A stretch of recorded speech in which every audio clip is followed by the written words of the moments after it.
30 minutes ago, I just received a call from the NYSC board, starting with the secretariat before the LGI, and for the secretariat, for the NYSC secretariat, I'm going to attach what she said, some of the things she said, so you guys will hear. Are you normal? I wasn't insulting the president, ma. I was only asking for accountability. Hold down that rubbish you put there. Ma, are you threatening me? Thank you. Hold down that rubbish. You are not talking to your mate. Ma, she called me and she was shouting and she was threatening me to take down the video. And I'm in my first mind, I'm like, wait, how did they get my phone number? And then I realized that every NYC copper has to fill a file with your phone number and your address. I'm like, these people actually have my house address and they know where I'm staying. And now they have started calling me first to threaten me. It is so bad that you can't even just speak up about the government because they feel like they have chains to hold you. You're already calling me to threaten me. And I will literally attach what she said so you guys can hear. She was telling me that I was insulting the president. I never insulted the president. I said he's terrible. That is not an insult. It is a statement. And I did not go on and start saying, oh, Tinubu, you're this, you're that. I just said he's a terrible president. And it's okay for a government, for a body to identify that, okay, this person is actually terrible at their job. So why is it a problem that the NYC government, NYC secretariat, or NYC board will call me to threaten me? Like, why is that okay? That I can't speak up for something that is directly hurting me? Why is it okay that they will call me to threaten me under 24 hours that I made a video? Why can't Nigerians speak up? Why are they holding us in chains? Why do they feel like everything that we do, they have ways to control us? Let me tell you guys something, NYC board or whatever. If you guys have come together and you like, maybe you're not calling me one by one to threaten me, that's fine. You can do whatever you want to do. Because I know that you guys already have plans. This one is calling me, the next person is calling me, that's fine. But now I'm putting it out here so you guys will see and you guys will know. NYSC, they have my house address and they're calling me to threaten me. So in case anything happens, you will be very much aware where the problem started. Because I did not say anything I shouldn't have said. The Nigerian government are not doing anything about the inflation that is happening, and it's causing us to be very depressed. I am depressed, and my bank account is going to zero, and I still have to live every day. And I'm asking the Nigerian government to do something about the inflation. And instead of me to get a call and say, okay, we are working on it, I'm getting a call saying that, oh, you're very stupid. Why did you do that to Tinubu? Take down that video. You did this, you did that. I just want you guys to know that this is what the NYC board are doing. And in case anything happens to me, because they have my address, you guys know who to hold accountable. So guys, yesterday I made a video talking about the Nigerian government and how terrible President Tinubu is, and I was crying in the video. So 30 minutes ago, I just received a call from the NYSC board, starting with the secretariat before the LGI, and for the welcome, ladies and gentlemen. I know nobody's expecting this, but I can't keep quiet. I have to stream this. Remember, we started this new segment we called How to Fix Nigeria, and to be frank with you, I've told you guys before that I love YouTube. I love creating content. It helps me winding away time. In fact, it is more like that is how I tackle depression. Yeah, for those of you who don't know, abroad can be so freaky lonely. All right. So for me, anytime I have the opportunity to just sit here and chat with you guys, man, it makes me happy. You know, I work a lot. I'm a family man and I take care of my family. I take care of business. And sometimes even when you want to have fun, your friends are at work. So we have to schedule to meet maybe once or two times in a month. And you know how that could be. But then being on YouTube, even though YouTube is paying, but whatever YouTube is paying is not as much as what really make that much impact for me personally.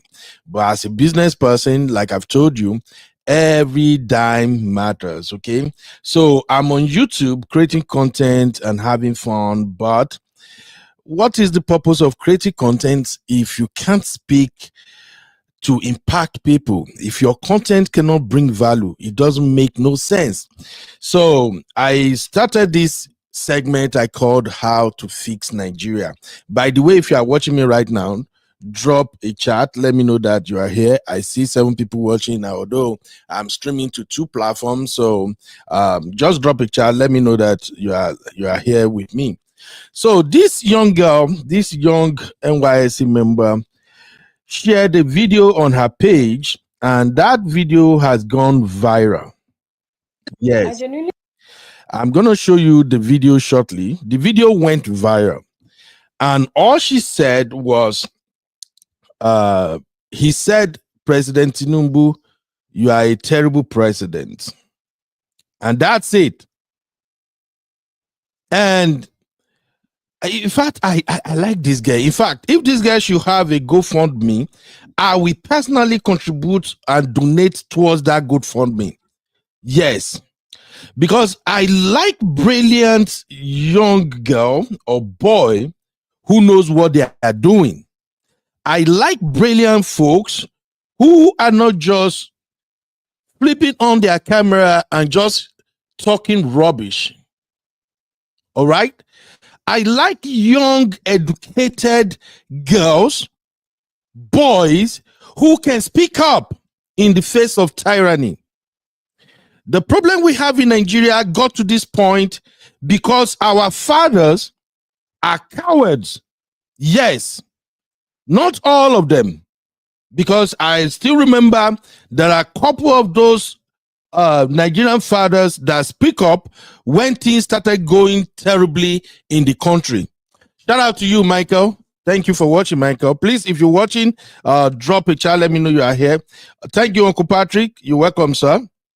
So for me, I've looked at Nigeria's situation and I've realized that the reason we are where we are is because our parents failed to speak up. They don't talk. They were doing tribalism and all those stupendous stuff in Nigeria that landed the country where we are right now. Tribalism and religion have eaten into the soul of our parents that they can't speak. If you dare to, don't talk. Oh, Mokpe, don't you know the person in charge now is from our place? All the tribes in Nigeria do the same BS. Hausas, they do it. Igbos, they do it. Yoruba, they do it. Once your tribesman become the president, you dare not speak up. Talo Bie, who is your father that you are going to talk? So I'm going to play this video for you guys and tell me if there is anywhere this young, beautiful, brilliant girl went wrong. It is frustrating. I listened to her video and I can feel it. I've said it here before. If you live abroad and you think whatever is going on in Nigeria is not affecting you, you are fooling yourself. The only way you will live abroad and say, Nigeria, and let them deal with it, I'm on my own. It simply means that you have nobody in Nigeria. You are not responsible for anybody. All your family, they are here. All your family in Nigeria, they are all rich. They are wealthy. They are doing great. They are part of the criminal enterprise in Nigeria who are embezzling money, stealing money, scamming people. So they are fine. That's the only way you can live in diaspora and you feel like, you know what, whatever is happening in Nigeria, that is Nigeria. Nigeria will be okay. They will be okay. But if, like every other Nigerians in diaspora, you have people you care for back home, every freaking month, at the end of every month, you have to send money to Nigeria in form of foreign remittance. Then you gonna understand that whatever is happening in Nigeria is as much of a problem to you in diaspora than even those living in Nigeria. That's a fact. But if you are a lone soldier, everybody is fine. Your family, they are all fantastically well. They are doing fantastically good. Then you can do this battle. Don't talk, don't speak. For me, I'm going to talk. I got families in Nigeria. And not just family, I have friends. I have youth, younger folks that I'm mentoring. I know how much I send to Nigeria in foreign remittance. And I can bet, even if I don't have the empirical data, that at least 90% of Nigerians living in diaspora, they are sending money home every month. Which means the Nigerian economy is also affecting you. And our politicians they are so comfortable in stealing that they damn whatever is happening in the country. And then the people remain quiet. They won't speak. Godfatherism, nepotism, tribalism, religious bigotry has shut their mouth. And now we have few bright young boys and girls that say, you know what, F it, I'm going to talk. Whatever they're going to do, they will do it. And why I'm sharing this video is because I want you people to please do whatever you can in your capacity to protect this girl. This girl is now my own very black girl.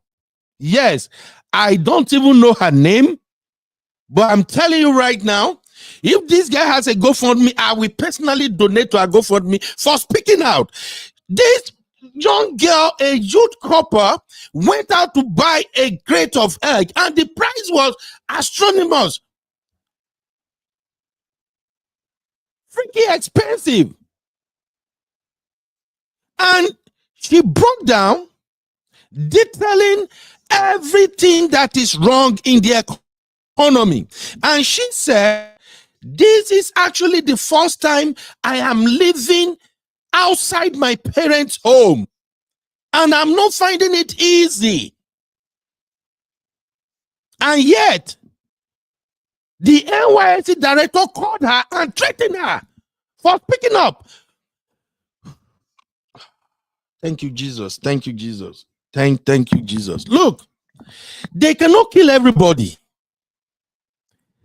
I've told you guys before that President Tinubu, there are certain things I like about him. Because among all the presidents we've had in Nigeria, he seems to be the woke president among them. He seems to be the only one who understood what human right and freedom is all about. Don't say I'm praising him yet. I'm going somewhere with this. So far, so good. President Tinubu has been the only one I have not seen who is directly taking steps to shut people down when they call out his government. Maybe he's doing it underground, I don't know. But I appreciate him for at least recognizing the power of the freedom of speech. The terrible people, the people who are the weirdos, the mad people that are doing a lot of shady works. And for example, this NYSC director, and it's a female, it's a woman that called this girl and start threatening her. God help me, I don't want to curse, I don't want to curse, I don't want to curse. But please, let me play this girl video. Let us protect this girl. I know how many people have engaged in argument with online because of Very Dark Man. A lot of Nigerians don't like Very Dark Man. Plenty. And I've said it before that whoever want to hate me, hate me. If you don't like Very Dark Man, that is fine. But if you say whatever that boy is doing is rubbish, which I agree, some of the stuff he do is rubbish. But when it comes to speaking up for the people in the face of oppressor, you can't take that thing away from Very Dark Man. And if you are against Very Dark Man, you say, let him go to jail. He's a stupid boy. You are part of Nigeria's problem. I will continue to say that. Call out whatever nonsense he did. But when that boy made bold statement, challenging the status quo, recognize that Very Dark Man is a god in that regard. Now look at this poor innocent girl now. All she said was the economy is not friendly. How much do you pay them as youth couples? Let me tell you something. For those who don't know, when I served, I was paid, I think, 9,000 something. That 9,000 naira, even at the time, wasn't a lot, but it goes a long way. I still remember that the 9,000 naira I was being paid as YYC member, I saved up from that 9,000 naira, and by the time I was rounding up my NYSC, the money I got, the money I saved up, I bought one generator. I passed my neighbor, and I bought a computer, a desktop computer. That I better pass my generator, and that desktop computer is used to start my life. I've told you guys before, I'm not one of those guys who is so hype about America. I did not wake up in Nigeria one day and say, "Oh, I'm gonna end up in America." It was never part of my dream. And that is why even right now, while I appreciate everything America has done for me, all the opportunities and everything, I still love my fatherland, Nigeria. I told you guys before, it took me 8 solid years before I went to apply for American citizenship. And the reason I went to get my citizenship was because I was going to Nigeria. I was not moved. I came here legally with paper, with everything. I was qualified to become American citizen after 3 years in America. But I stayed put. My wife pushed me, go and apply now. Go. I said, look, I'm not really freaked up about becoming American citizen. 8 good years. Because you know why? The money I saved up from my NYSC, I bought a Tiger generator and a desktop computer. And that Tiger generator and desktop computer me my first million in Nigeria without scamming nobody, without tricking nobody. Thank God I'm a public figure. A lot of people knows me. I graduated from LASU. Go and check my record. People know my business. I'm a born hustler. And yet, I bought this car from that Tiger generator and desktop. I bought my first car, got my second one. Everything I was living, I was already balling before I came to America. Why am I bringing this into this equation now? For those of you who don't know, the 9,000 naira I was receiving as NYSC member is way better than whatever they are paying them right now. Totti or Simbi, can you guys tell me how much are coppers collecting now? How much are they paying coppers? Whatever they are paying this youth copper in Nigeria now, it's rubbish. The inflation is too high. God damn it. I was speaking to a friend yesterday. My friend that just came back from Nigeria. And we were just laughing. He was telling me yesterday that, hey, Ben, Nigeria is not easy right now. Did you know that they can't even hold money in Nigeria? Everything is transfer now. Because you spend a lot of money to buy just small quantity of goods. So what has this guy done now? That he dump us, whoever is that NYSC director, and every Nigerian youth right now, you are supposed to be calling out that NYSC director that threatened this guy for speaking up. The guy did not abuse the president. He did not swear for the president. She only said, based on what she is feeling right now and what is happening in the country, Mr. President, you are a terrible president. Is that too much to say? You people will be your emotions playing stupid tribal games. Golly. Let me play the video so you can just hear. Shit. I feel so overwhelmed, and I feel like if a lot of Nigerians come out and start speaking on what we are actually going through, then maybe changes will be made in the government. Don't you guys think? And this video, I just want to say to our president, I don't know if there have been any other president that is terrible, but you are such a terrible president. It is so hard. So I'm coming from the supermarket where I went to get foodstuffs, and everything has gone up again. It's just like every single week prices increase. I want to know, what is the government doing about this increment? Is there going to be a particular time where prices will stop going up? Is there going to be a particular time where things are going to go back? Guys, why am I going to get a crate of egg and they're telling me it is 6.5? It doesn't make any sense that egg will cost 6.5. Like, I literally can't remember when egg used to cost 800. And I'm so overwhelmed because this is literally my first time doing this adulthood thing alone. This is my first time moving out of my family house. This is my first time living by myself. And not just that, after I left the supermarket and I got home, my security is bringing NEPA bill, and NEPA bill has gone up by 2 times. Like, it's insane. I can't keep up with these bills. I am so overwhelmed and I'm so exhausted. Every single money that I have been making, I'm using it to pay bills. I don't even get to live properly. The craziest thing was, you want to go out to a certain location with your friends, and Uber is about 25,000. Like, even Uber, that we can't even take Uber. It is crazy. Like, why are things so expensive? And let's not even Lagos. stinks. Lagos smells like shit. If you say, okay, I want to take a walk, I'm depressed, let me just take a walk, you can't even take a walk. Like the place smells like crazy. Why does an entire state smell like this? And what is the government doing about the bad smell?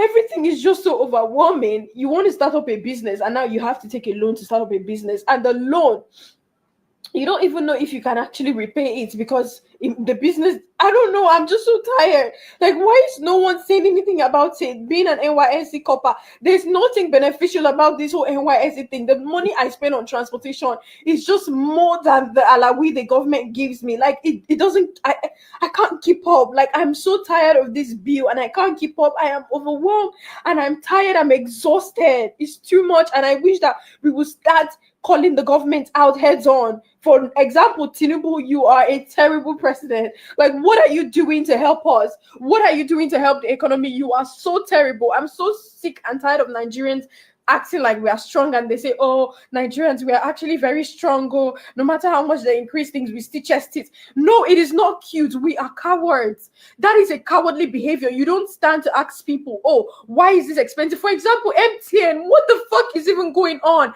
Literally, I spend over like 20,000 on data in a week, and I'm not even joking. 1.5 data cannot even last me for an entire day. I have to do 1.5 like 2 times a day, which is like 3,000 a day. It is too much. Like, what are you guys doing about it? Like, what is happening? I'm tired of paying bills. I feel like I don't have anything. I feel like I don't have any achievement to call my own. Every single time that I work hard, I'm spending it back in the economy to pay bills, and I wasn't created to pay bills. I'm just really tired, and I just want our money to count for something. And when is the government going to actually start working? Because Nigerians are so classist. Everybody now wants to behave as if they are rich. Everybody is faking wealth. But we are ending up being poor because we are struggling so hard to look rich. We're ending up being poor. So I need us as Nigerians to please start calling the government out. We should be tired of this by now. We need to call the government out. Prices need to start one place. Food needs to start one place. The economy needs to start one place. Like, we are tired. It's just too much. The more you work hard to achieve something, the higher it gets. The dream car that I was saving money for has literally gone double. I can't even afford it anymore. Instead, I'm going to use my money to buy, to just keep paying bills. And now house rent is double. Like, I am so sick, and I'm so tired of this. And I really need the government to intervene, because I am so overwhelmed.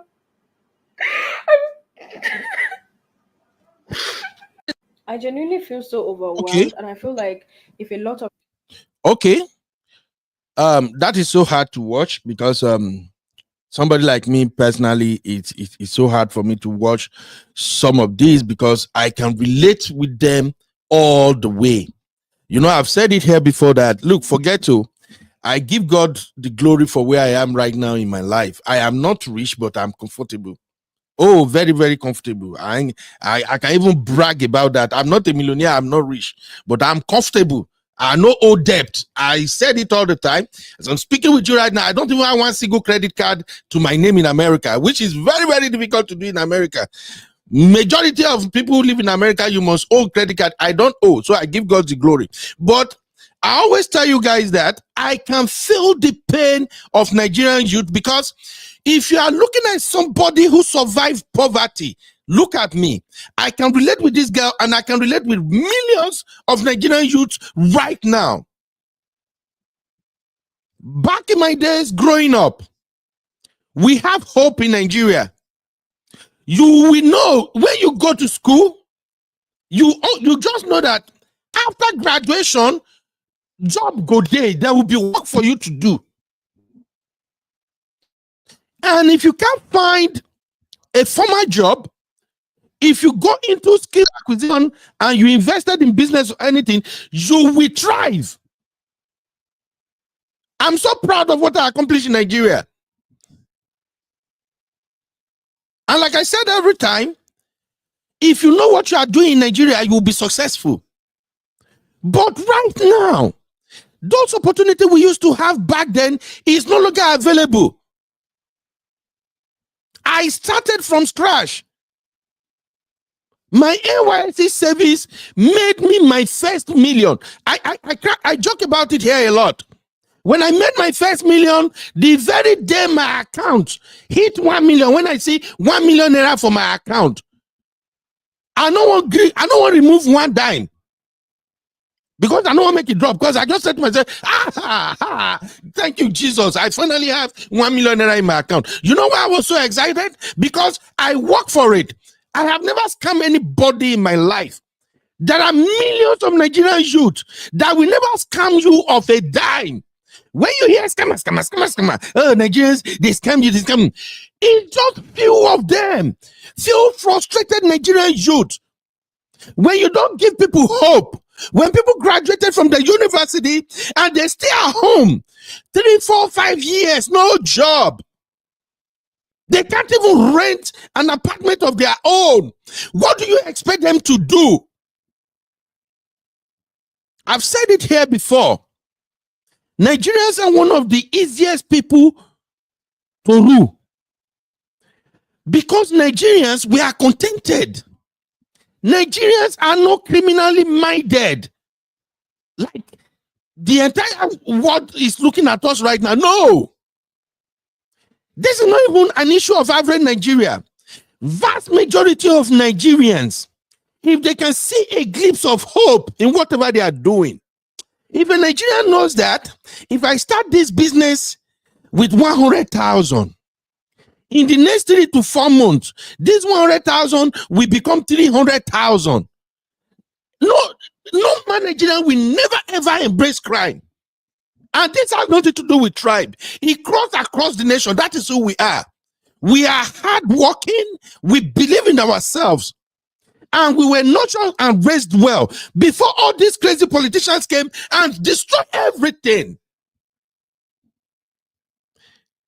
Now, please, if you're watching this, tell me one thing this guy have said now that is out of place.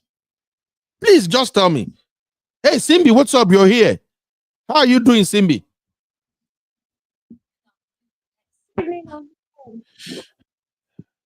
I can't hear you. Can you hear me, Simbi? Yes. Good evening, sir. Okay, Simbi, thank God, this is a young girl just like you. Tell me one thing this guy have said that is outrageous, that the NYSC director has to Nothing.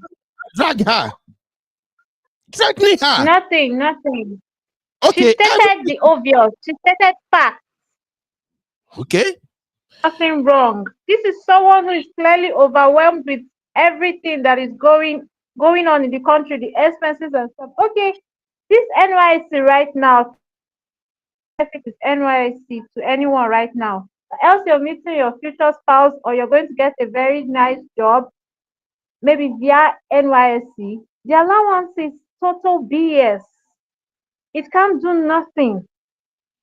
You go to a supermarket, you pick bread and you pick tissue, the next thing you're hearing is 5K. Just Okay. bread and tissue, 5K. So things are really expensive. Sometimes you make a budget of like 20K, you'll be like, okay, this is going to cover this, and this. And when you get to the supermarket, end up coming back with just half of what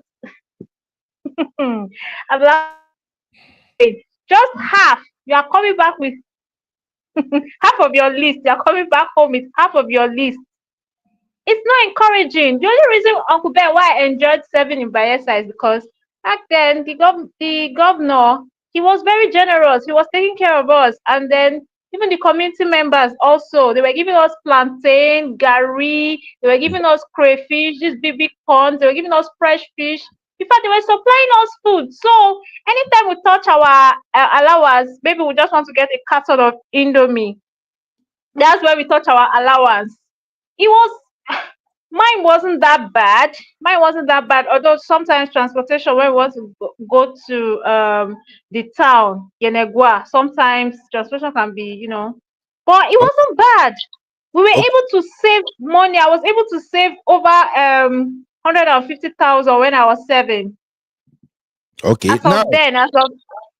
Now let me ask you this now, just to give people the reality facing Nigerian youth.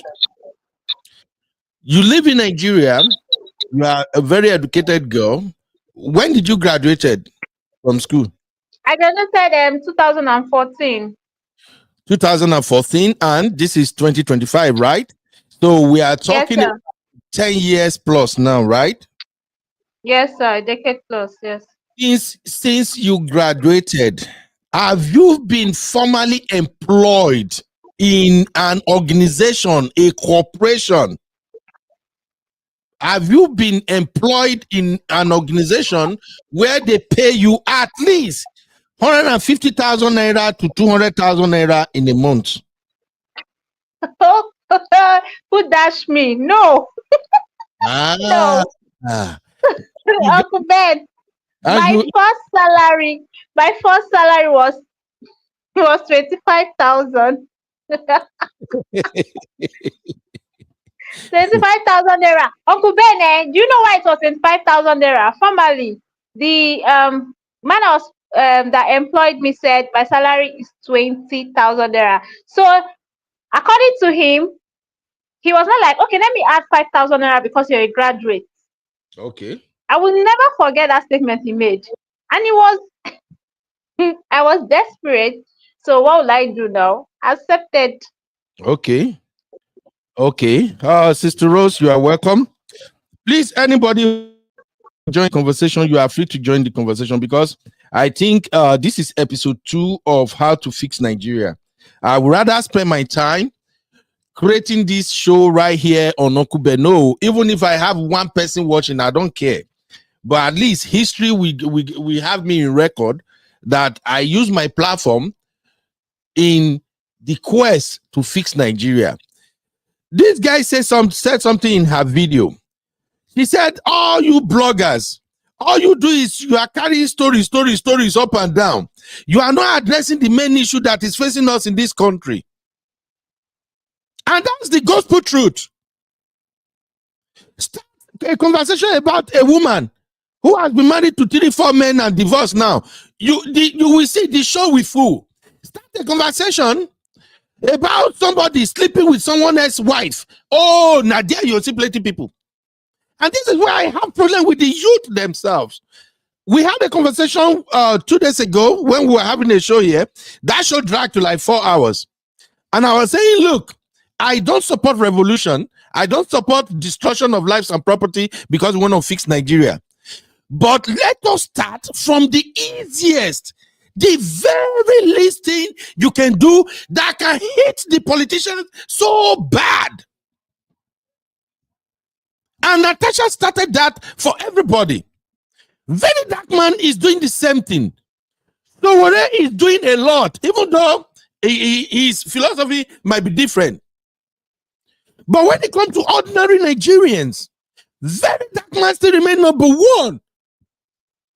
Who speaks up, talks about oppression, talks about everything. I know people don't like him. Oh, don't mention him. He's a stupid boy. He's a nigger. That's why for me, once I listen to somebody, if all you can say about Very Dark Man is stupid, he's bringing people down, he talking, I could reverse from your platform, JJ, because it means that you couldn't see the problem in Nigeria and how this boy became very Dark Man. How this boy could have been so frustrated that he said, you know what? F it. If they're going to kill me, let them kill me. I will start calling people out. That boy is not perfect. The boy talks, yes. But so far, so good. His voice has been the loudest in Nigeria right now among Nigerian youth. He has been the one with the balls to say, look, I live in Abuja, do whatever you want. I will continue to call you people out. When he talks, hey, stupid boy, you don't go again. You don't record him. And yet, we also want Nigeria to be good. We run out. We run away from Nigeria. We run to UK. We run to US, Canada, everywhere. We are running away because we don't want to talk. Matter. Don't talk. Don't talk. You know, say our person they there. You know, say Buhari is from the north. We cannot be calling out our own. No. Look at the Akpabio Natasha situation right now. What's going on? Stupid, dumb, poor, wretched Akwa Ibom women. They came out. Natasha Stop. He's a honorable man. No. What the F? All we said is, let them investigate this matter. Let's get to the bottom of this. If Natasha is lying, let us know she's lying. Why can't Akpabio defend himself? Nobody want to call anything out. The whole thing has become like a cartel.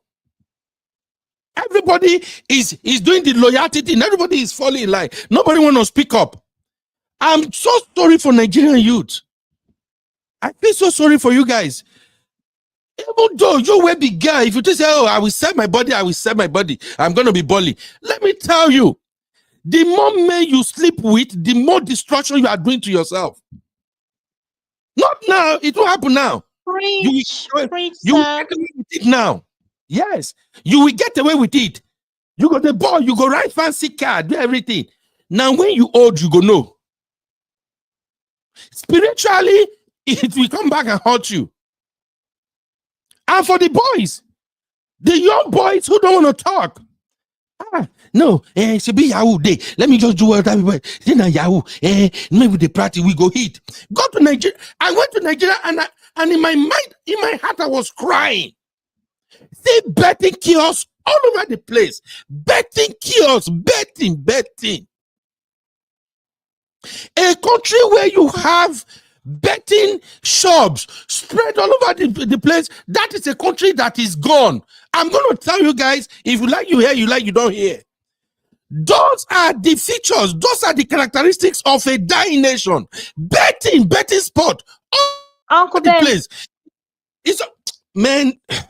Uncle Sorry, Ben, Cindy. I'm sorry to interrupt you. Yeah, I was saying something the other day. I was talking to somebody and I was like, look, if I meet you as a guy and I see that you're obsessed with Bet Ninja, that's a red flag. I don't want to have anything to do with you because it just shows that you don't have anything in your head. You don't have plans for your future.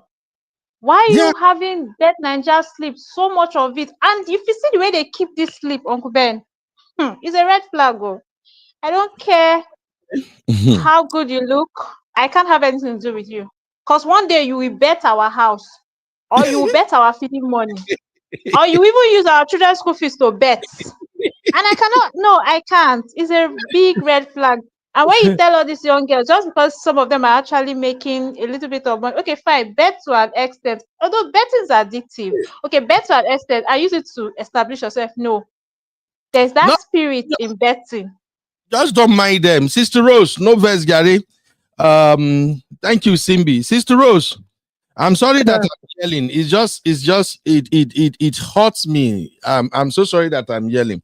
This one is so close to home. I've seen this thing happen to youth severally. I passed through the same system. It's just that during my time there is hope. I sold engine oil to send myself to the university. My wife met me when I was selling engine oil in garage. I was selling the engine oil to go to sponsor myself to the university because it takes care of my needs. There was hope. But now that hope is gone.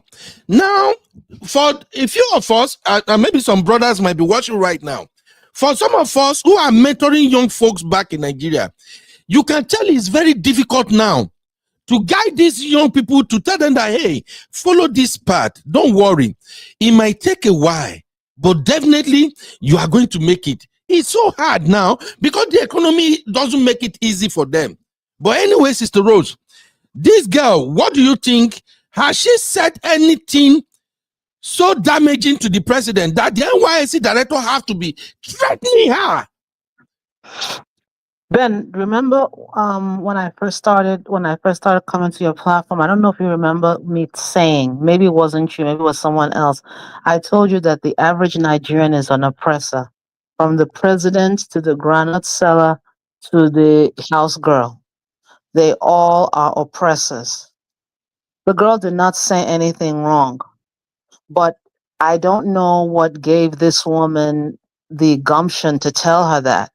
She didn't feel any empathy. She didn't feel any sympathy. Then to tell her something like that, she herself is being oppressive. Where is the empathy for how she feels? You can see someone who is very frustrated. No, in answer to the question, the girl said absolutely nothing wrong. As a matter of fact, she said everything right. And I will tell you what I mean as the conversation goes along. Okay. I have always been one of the people who, I'm a Yoruba person.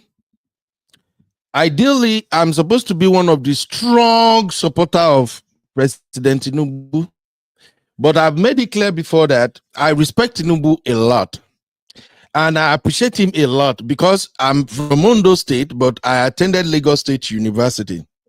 And Lagos State University was one of the freest institutions you can ever attend in Nigeria. In fact, if it wasn't for Lagos State University, I don't think I would even be a graduate. Because when every other institution were charging exorbitant school fees, Lagos State ensured that the school fees as at the time I was there was like 250 naira.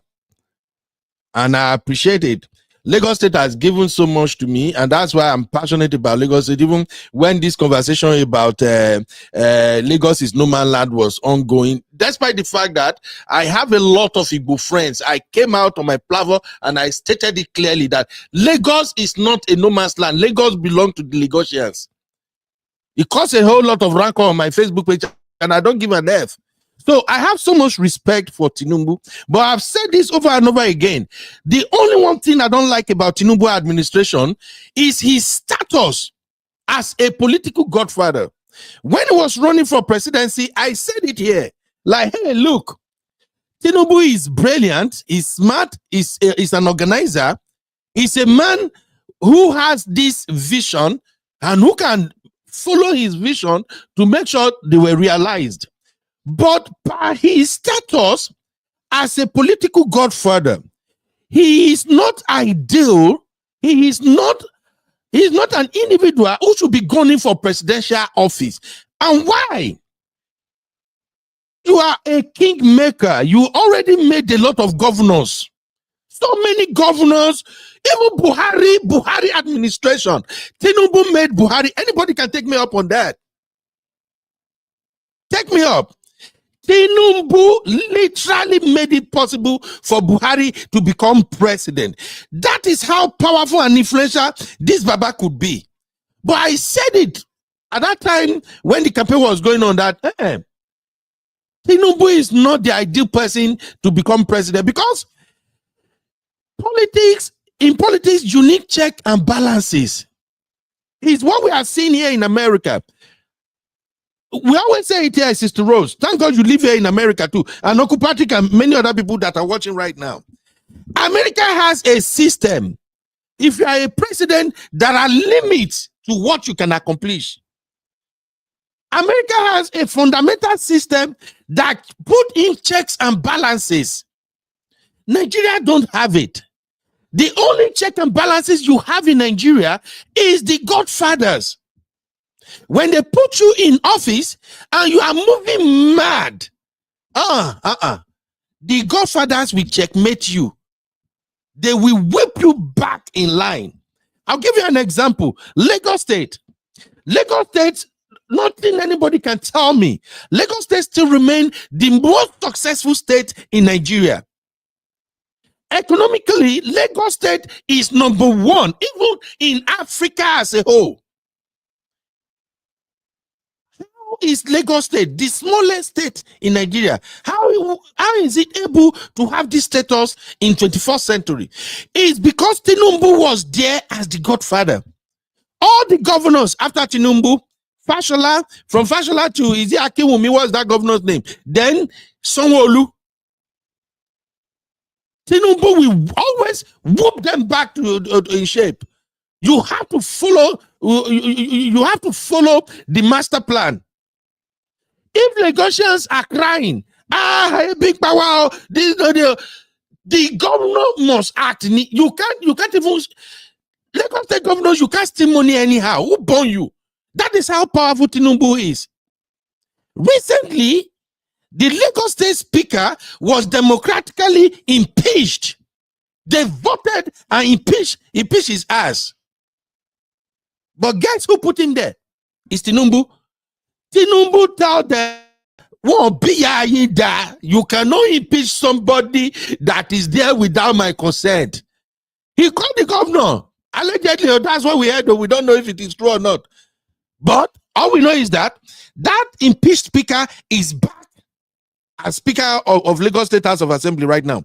All the people that they were calling to take up after Miranda resigned, the one that took up from the speaker after he resigned, all the people they were calling, they all rejected the post. I'm just bringing this story in for you guys to know how powerful and how strong Tinubu is. And I give him a lot of credit for that. He's a brilliant man. This man has what it takes to turn Nigeria around.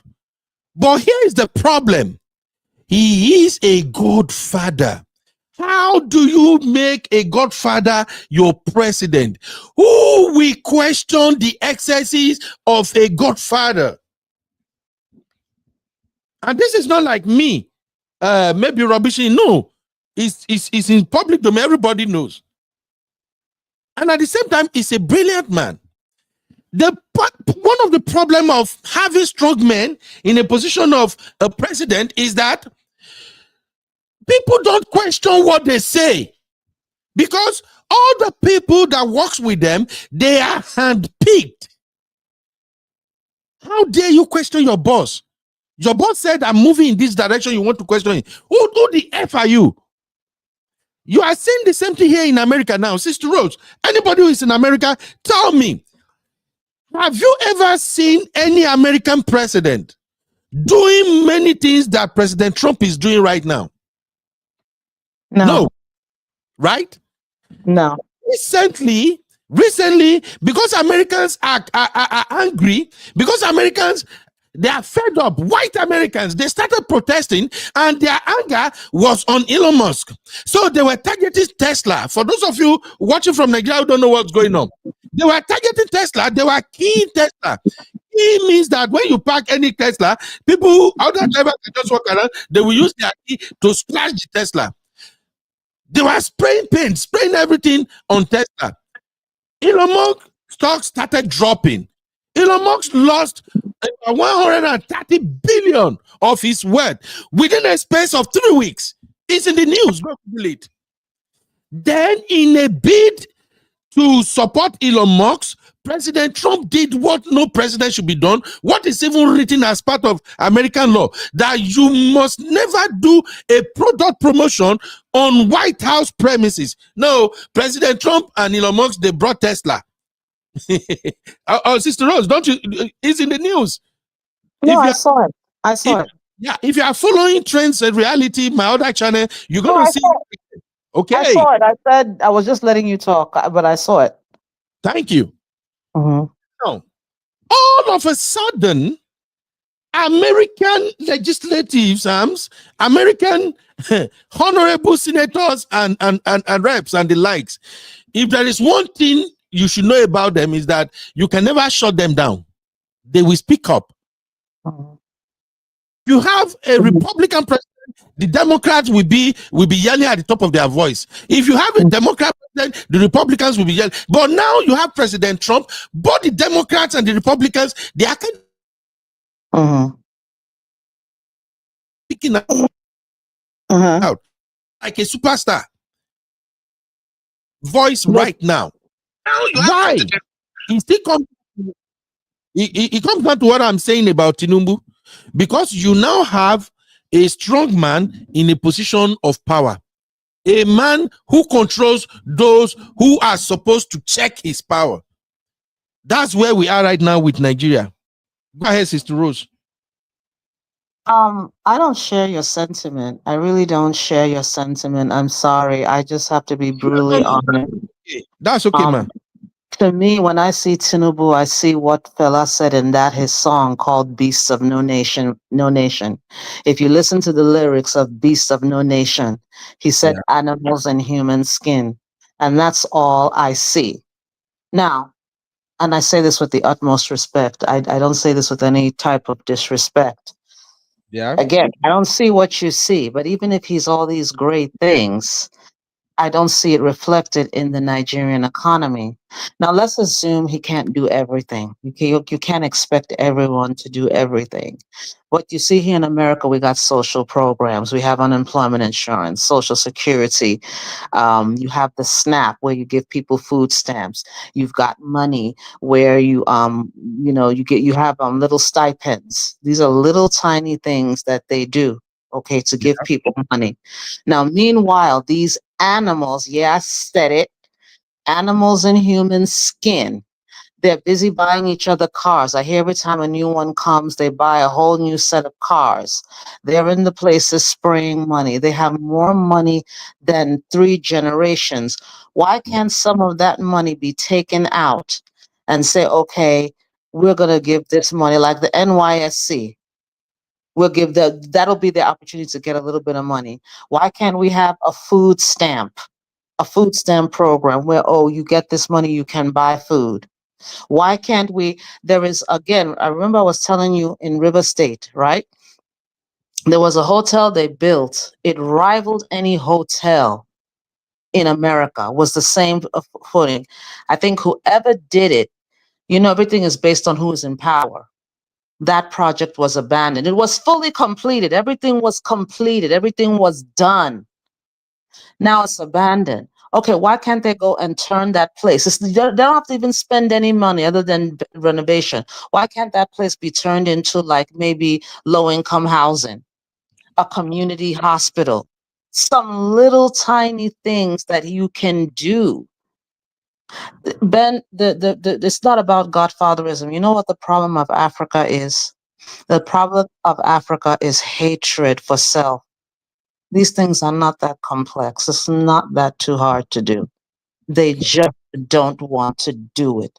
The happiness of every Black man, it's even in Black Americans, is to see someone else. Not everybody, because Sibby said something that was so heartwarming.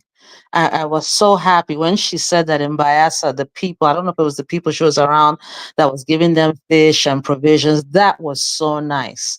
And I wanted to bring that up, like, why can't we be a community? Because that's how we all survive. That's how we all are happy. But I'm sorry, he is a horrible president. There's nothing good about him, because it should reflect, that's what he's there for. I know that that's not what they do, but you are there to serve the community. Do something, do one thing, do 2 things that we can say, oh, I spoke with one guy, you know what he said? The amnesty thing. He said I think the fuel amnesty. He said even if they just bring that back, that would help. What one? There's nothing he's doing. So what? We need What? first. Huh? Are you talking? Fuel subsidy. He was even saying if they even, because I think that taking it away even created further destruction. Why not bring that back? Something to make life easier for the people. Thank you, Sister Rose. I get where you're coming from, Sister Rose, but let me just say this real quick, because I'm working today. I'm still going to come back. We're going to be doing this series so we can learn. The reason I'm painting the picture of Tinubu from where I started from is because I want Nigerians, those who might ever get to see this video, to understand what they are dealing with. You know, a situation whereby you have a good person in a position, but he really can't do much. That's part of what is happening to Tinubu. That's what happened. Excuse me, Ben. How can he not be able to do much when he is the man on top? You got to. That's what I'm trying to explain. You see, I've said it on multiple occasions here that if you grew up in Nigeria and you are monitoring these politicians, if you are following their history, you already know, you can predict what's going to come out of them. I grew up in Lagos. Ever since Tinubu in 1999, he showed up in politics. I've been following him. He is not a bad person. It's just his philosophy that is corrupted, that has problem. How? He's a godfather. And as a godfather, you need people's loyalty to achieve whatever you want to do. And sometimes some of these people, they will willingly give you their loyalty in exchange for something. And sometimes some of them will not give you their loyalty. You have to buy that loyalty with something. And some of them will not give you their loyalty willingly. They won't even sell their loyalty to you. You have to coerce them. You have to coerce them to be loyal to you. If you follow the history of this Baba, he has this 3 set of people under him. Okay, so Ben, let me jump in and quote something that Christ said. Okay, fine. He's got, if I'm understanding you correctly, what you're saying is he has people who he's beholden to, who he has to appease. That's what you're saying. Am I understanding you? I'm telling you how. I'm not saying he has to appease these people. Okay, in a way, he has to appease them. I'm asking for clarification. I'm not criticizing. I'm just asking for clarification. The clarification is this. I'm simply saying how he amassed power and influence. I see you, my brother. What's the name again? Venga. Please, you can use the link to come into the studio, please. Now, I'm simply painting the picture for those who really don't know how powerful he is. He has these people who are loyal to him, and some of them are loyal to him willingly. Some of them are loyal to him because he bought their loyalty. Some of them are loyal to him because he has to coerce them into being loyal to him. Now, he has dominated the Nigerian political space now since 1999. How many years now? Almost 30-something years. 31 or 32 years. He has been there. So over the years, he has had this army of loyal politicians. Now he's the president. And as the president, he handpicked everybody, even in the West, we in the Yoruba land. Tell me right now, one state governor in the Yoruba land that got there without the influence of President Tinubu. Okay, but Zero. Ben, here's the question. Okay, he's got the loyalty of these people and vice versa. I'm sorry, maybe I'm not understanding you, but how? You get it. Just let me land. You will get it, Sister Rose. Okay? Now, on the road to become the president, I will just use one example. Just one. Wike. How do you think Wike flipped Rivers State that used to be a PDP state? How did he flip it to APC? What is the reward? Everybody, Wike is still a PDP member. If you follow these people, then you can understand what I'm saying. Now, that's why I'm just painting this picture. Now, governors, ministers, commissioners, House of Rep, senators, under APC, no single one of them get to where they are without the signature of the president. Is the picture clearing a little bit now, Sister Rose? Now, also, Sister Rose, if you remember, I said it here one time. I said, look, for those who think Tinubu is the one that will change Nigeria, you are lying. It won't be. You know why? Any president that will change Nigeria, when he enter, I go tell you. Because one of the first things the president will be doing is to be building, he will be building more prisons. If you are to change Nigeria, half of the people who works for the government, including politicians, half of them will be in jail. When we have a president that will fix Nigeria, I go tell you, may God keep us alive. So, since Tinubu came to power, can you tell me one notable politician or a director that works for the government in the corrupt country that we have? Tell me one of them that has been jailed. They can't, because these are loyalists. So that is the problem. And to answer your question, Sister Rose, you see, Uncle Ben, loyalist with money now. Don't be money they take by their loyalty. That's what we're talking about now. And this, Sister Rose, you see all those benefits you spoke about that we have here in Nigeria, in the US. We have those benefits in Nigeria. Plenty of them. The government made provision for a lot of things. We have scholarship. We have food programs, numerous of them. Every government that came established at least one or two of those programs. The problem is those that were put in charge of those programs, they embezzled the money. No question asked. So why is not, and I'm going to ask the question, then answer it, and maybe you'll tell me if I'm right or wrong. So Okay. if provisions were made, why is no one holding them to task? Answer, is no one holding them to task because of this loyalty you speak of? That is the issue. Thank you. That exactly is the problem. Who do you want to send to jail? Is it somebody who ring election for you that has the secret and that information? Is that person the person you're going to send to jail?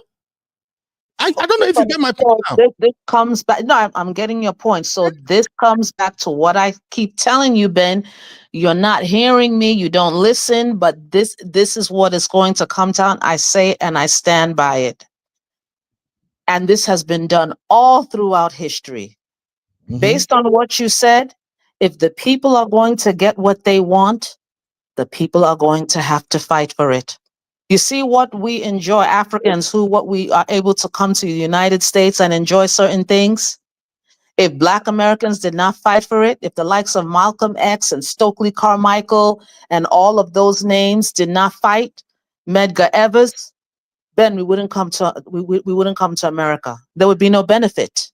I got you, Sister Rose, but the kind of fighting you are talking about, if you can spell it out, are you talking the fighting of going out there to confront army and soldiers that are working for the government?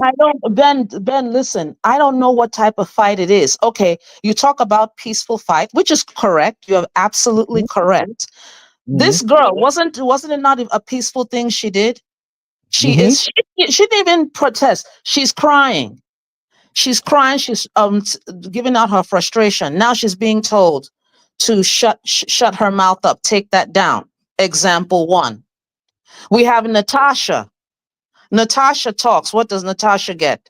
Not only is she pulled out from her seat, suspended, they take away her salary, and worse than anything, because they have money. That salary, I'm sure she's comfortable. Her protection. They take away her protection. The one in Adamawa, when the herdsmen were coming after him, he decides to defend himself. He gets hung. So Ben, what next? Sister Rose, I don't know what the answer. I don't know what the answer is, but they're the ones living in there. That you have to do something, because either way they're losing. Sister Rose, my take is simple here. You see, it's like when they beat the drum of war. Boom, boom, let's go to war, let's go to war. The question I ask people is, are you the one who's going to stay in the front? You know, we have different approach to everything. Some people are good with strategy and some people are good with confrontation. For me, I'm a kind of strategic person. That is what I can preach. So that is why I get what you are saying, that, oh, this one talk, they shut it down. Who wants to go and stay and say, okay, it's fight. Let us destroy it. Let's do this. Who want to take the bullet? That is not the solution. So I get it, my sister. But as somebody who believes so much in strategy, I can only preach what I know. Once you start speaking, it's just like dealing with a bullying. If somebody is bullying you, and all you do is, hey, I won't talk, I'll be quiet, the bully will continue. But if somebody is bullying you, if you look at the bully and you feel like, I really can't fight this guy, or he's big or something, okay, but I'm not going to keep quiet. I'm going to yell at the top of my voice. The bully will start running away from you gradually. That's the point. My thing is, right now, Mr. Vegas, if you want to come in, you can come in. I see you asking, no video, no picture. We don't do video and picture. It's all, you can see on my other guests, it's just audio. So if you want to come in, you can call it. Oh, I see Sister Natu. I can't even see her again. Anyway, Sister Rose, my take is, anybody who suggests, oh, let us fight them, let's go and fight them, let's fight them head on, carry go. Oh, you are welcome. If that would be the best idea. But here is the thing. People will not fight. Only one person cannot go and fight and say, I'm confronting these people. Oh, what did they do? Let's go and pull them down. One or two people cannot do it. Ben, agreed. I agreed, which comes back to, remember I told you that when you asked me, did the girl say anything wrong? I said she said everything right, and I will tell you why. This is what I think is starting to happen in Nigeria. I think what is starting to happen in Nigeria is that it's getting more and more unbearable, and the center can no longer hold. I'm going to quote Chinua Achebe.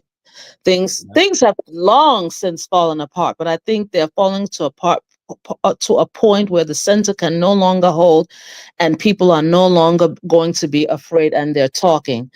I think from the time I started paying attention, I think it started from Shore. I could be wrong, because Shore was very vocal. Then it seemed like after Shore, more people started talking. The next person that I saw is this person, VDM. I haven't seen anybody like him. Then the next one we saw is Natasha. Now we're seeing this girl. I think what we're seeing in Nigeria, what is about to erupt in Nigeria is a new Nigerian, a new generation of Nigerian that is no longer going to be scared. There's going to be more people and more people and more people talking.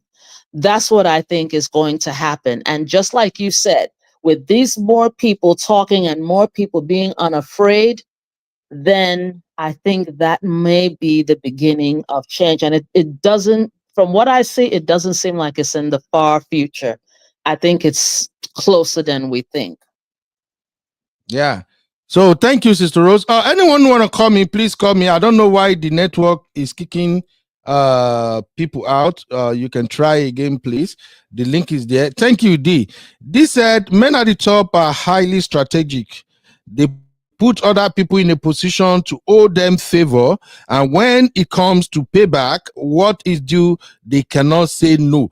God bless you, my D. Oh, God bless you, D. This is why I love this, my beautiful sister. That is what I'm trying to establish about how the president operate. Look, Tinubu is smart. He can do a whole lot of things, but he is not the right man who can do it now because he already have too many loyalists. And one thing about politicians is that they are very good at keeping dossier.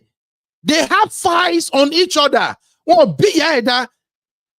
Welcome, Mr. Dyer. How are you doing, sir? I'm fine. Hello? Uncle Ben. I'm fine. How are you, sir? I'm fine, no, but I'm not too fine. This girl that they want to intimidate, so I'm not fine about it at all. Man, no lie. You better take it easy, sir. I'm not fine, no. They want to intimidate this innocent girl. So, Mr. Dio, first off, just like I asked everybody, has this guy said anything that is overboard? Is it too much for this guy to say, sir, going by the economy we are facing in Nigeria, you are a terrible president? This guy did not say you are a terrible man, sir. She said you are a terrible president. So, Mr. Dio, take it from there, sir. She has not said anything bad.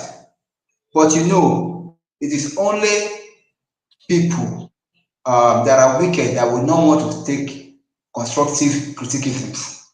Number one, everybody in the position of a president must be ready to take some level of embarrassment, insult, and allegations. This girl has only expressed her concerns, and any reasonable president will just say, okay, this is my citizen expressing her concerns. Let me see how I can ameliorate her sufferings. But rather, now I must give this to Tinubu. Tinubu has not spoken. It is the NYSC people that are trying to threaten the poor girl. So I cannot talk directly to the president now. I can only address people that are trying to be like image maker for the president. They are the one causing all this. Now, it may surprise you. President Tinubu may not even have any bad feelings towards the girl. But they trying to save their job, or they trying to seek for favors. They are the one that is now coming out to be doing all these wrong things that we are seeing. However, the lady has not said anything bad at all. People have said worse to previous presidents and all, and did not do anything like maybe shut them down, or maybe try to like imprison them, or maybe got them kind of arrested or something like that. So to me, I want us to like draw the lines. Tinubu has not spoken officially on this matter. So it's not Tinubu that is talking now. It is the people that are trying to make a name for themselves, or trying to like play a kind of a game to be able to get recognized by the president that are doing all this to the poor girl. Okay, thank you very much, Mr. Dayo. Nobody Yes, has mentioned that Tinubu talk or anything. Please let just get it straight, sir. We have not even mentioned. I said it. Maybe you joined later. I said one good thing I've noticed about Tinubu so far is that he recognized the freedom of speech clause in our constitution and in our law, that everybody has freedom of speech. He has never gone after anybody who come for him directly. Now, he may have people who are doing it on the ground. I can't dispute that, but I can't accuse him of that either. He allow everybody to express themselves. It's just because of the NYC woman that is attacking this lady that I asked if this lady have really said something outrageous. Anyway, Sister Natu, no verse. I see you coming, you go out. I don't know whether on my network or your network. Sister Natu, what's your take about this guy? Because it's like girls are dominating now. The women don't agree again right now.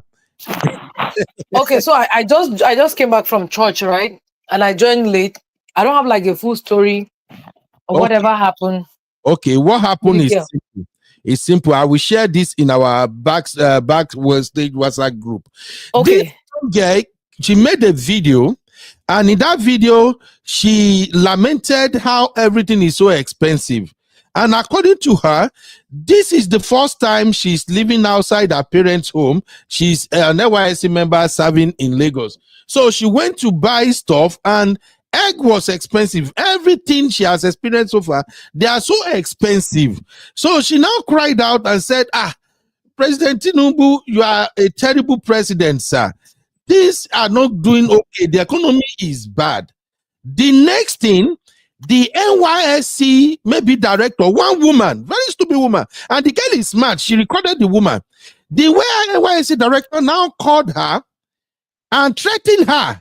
So, guys, yesterday I made a video talking about the Nigerian government. This is the threatening. Terrible President Tinubu is, and I was crying in the video. So, But you're not the first person that is saying it. I received a call from the NYSC. I just heard this video. The secretariat before the LGI, and for the secretariat, for the NYSC secretariat, I'm going to attach what she said, some of the things she said, so you guys will hear. Are you normal?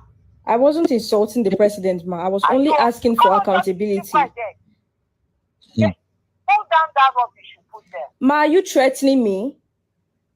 Hold down that rubbish. You are not talking to your mate. Ma, she called me and she was shouting and she was threatening me to take down the video. So I will share the link to all this in our backstage so you guys can watch for yourself. But because of my time, Sister Natu, that is real quick. Let me just add something, right, Braben? Okay, so just from the snippet of what I've just listened to, this girl is not the first Nigerian that has complained. There are a lot of videos that are going around of people complaining how bad things are. People are saying stuff. People have said even worse things. So I don't know what the woman is trying to do, but let me tell you what I noticed. So yesterday I had the opportunity of being at an event where there are like a lot of Nigerians, a lot of ministers and whatnot. And this is what I want to say. In my entire existence of Nigeria's democracy, Nigeria has never had a strategic president. When I mean strategic, in terms of putting people in position. I was seeing, during Obasanjo's time and the rest of them, ministers, now people we don't chop. You understand what they talk? Now people we don't take for government, take for politics. I was seeing 40-something-year-old yesterday minister, 50-year-old minister. If it's the young people that he put, so you know that nobody go they mess up for when they chop. You understand what I'm saying? So what I'm saying is that what this man is doing, we can call him what we want to call him, but what he's doing is like he knows the people that he's giving food to eat, that he knows that can come for him and come for his position. Do you understand what I'm saying? So he's placing, like when you are saying that he's buying people's loyalty, any way that we want to put it, that's what he's doing. And he is strategizing himself like so well. When I saw the people of the cabinet yesterday, I said, this one minister, this one PAMSEC. I'm like, wait, what? When I mean young people in our age, I'm like, wow. So what I'm just saying is that he might not be doing a lot of things right too. And I will tell you one thing. And I'll tell you one thing. Even this news that are going around, it's only few of it that gets to the president.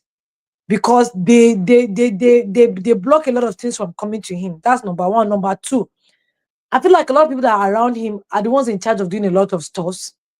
Do you understand what I'm saying? So now that we have those people in place, some of them, everybody, now, I don't know what ATB is to call it, for God's sake.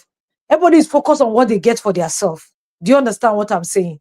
So even the things are supposed to go out to other people, some people are blocking it because these people are young to this thing.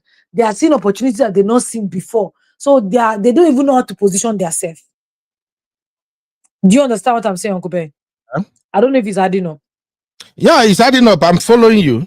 So that was what I noticed yesterday from what I went. So when you were talking about like Tinubu, like strategizing himself, getting people to be loyal to him, he's giving people that he know that they are going to work for him and be loyal to him. And that's what he's doing. He's joining young and old.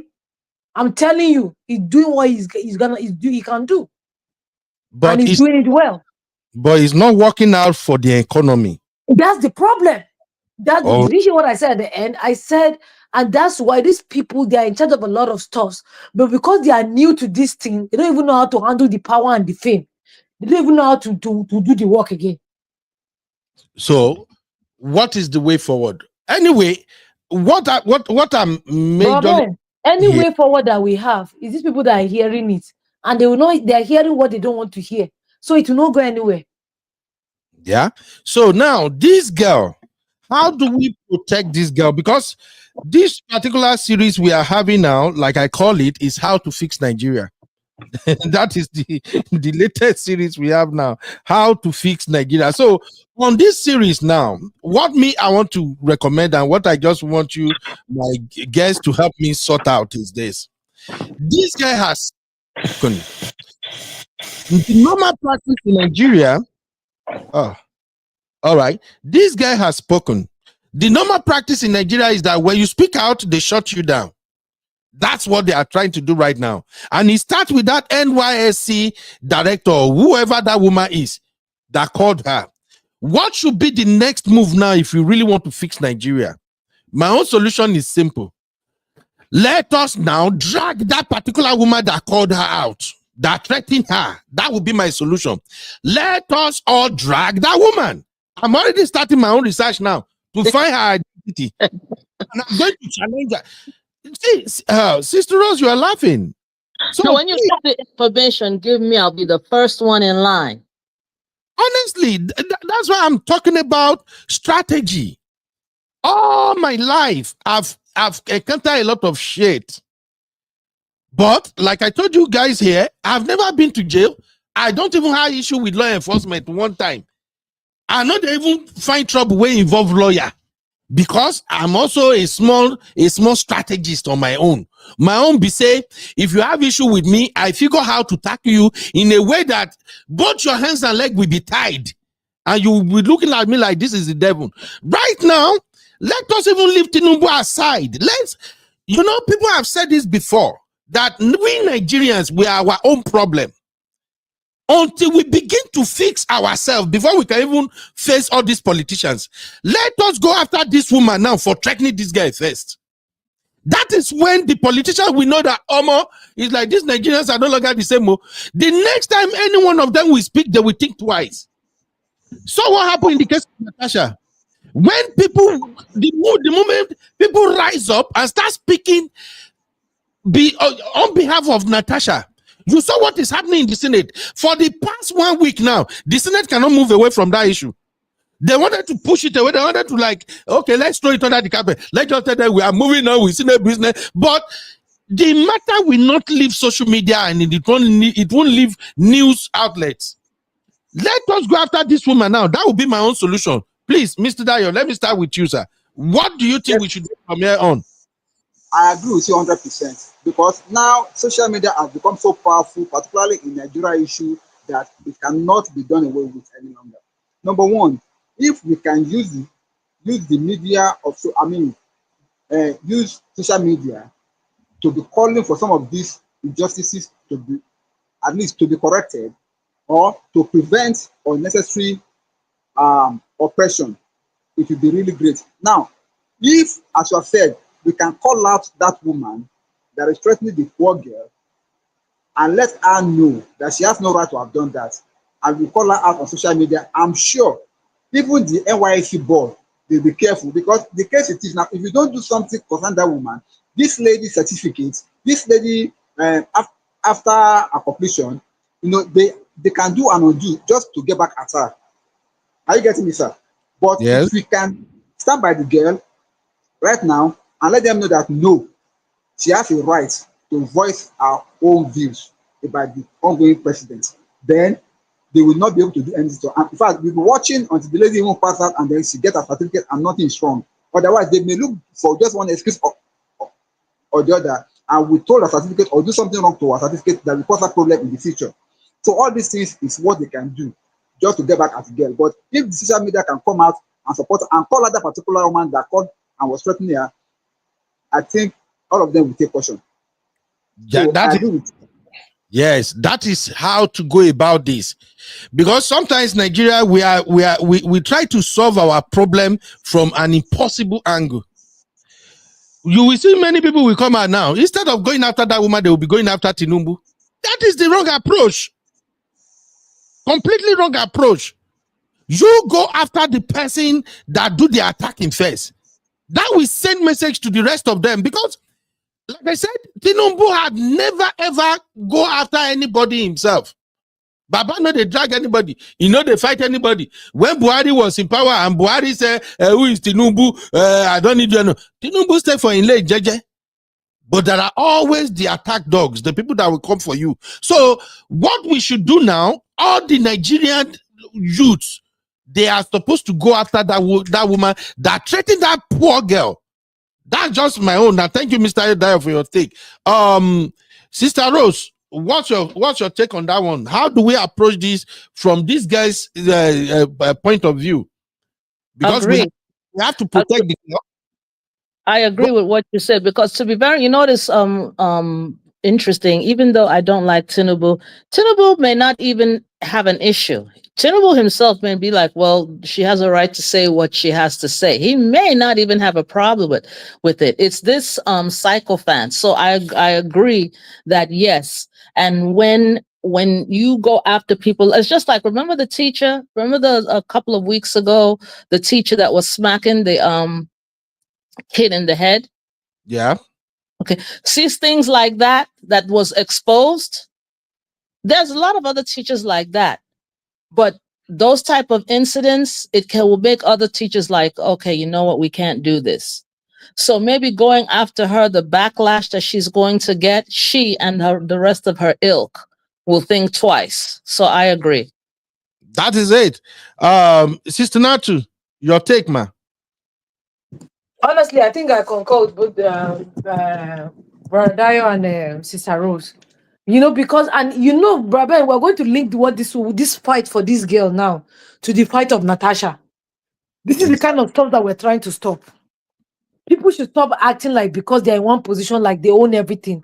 So what did the girl do to the woman that the woman is attacking her? Do you understand what I'm saying? So like you said, the woman needs to be dragged and they need to reset her button so that you understand, madam, you are just there. You cannot be in that position tomorrow, sir. Like Sister Rose said, the president might not even have a problem because the girl has the right to air her mind. It's not what she's going through that she's saying, and there's nothing wrong in what she said.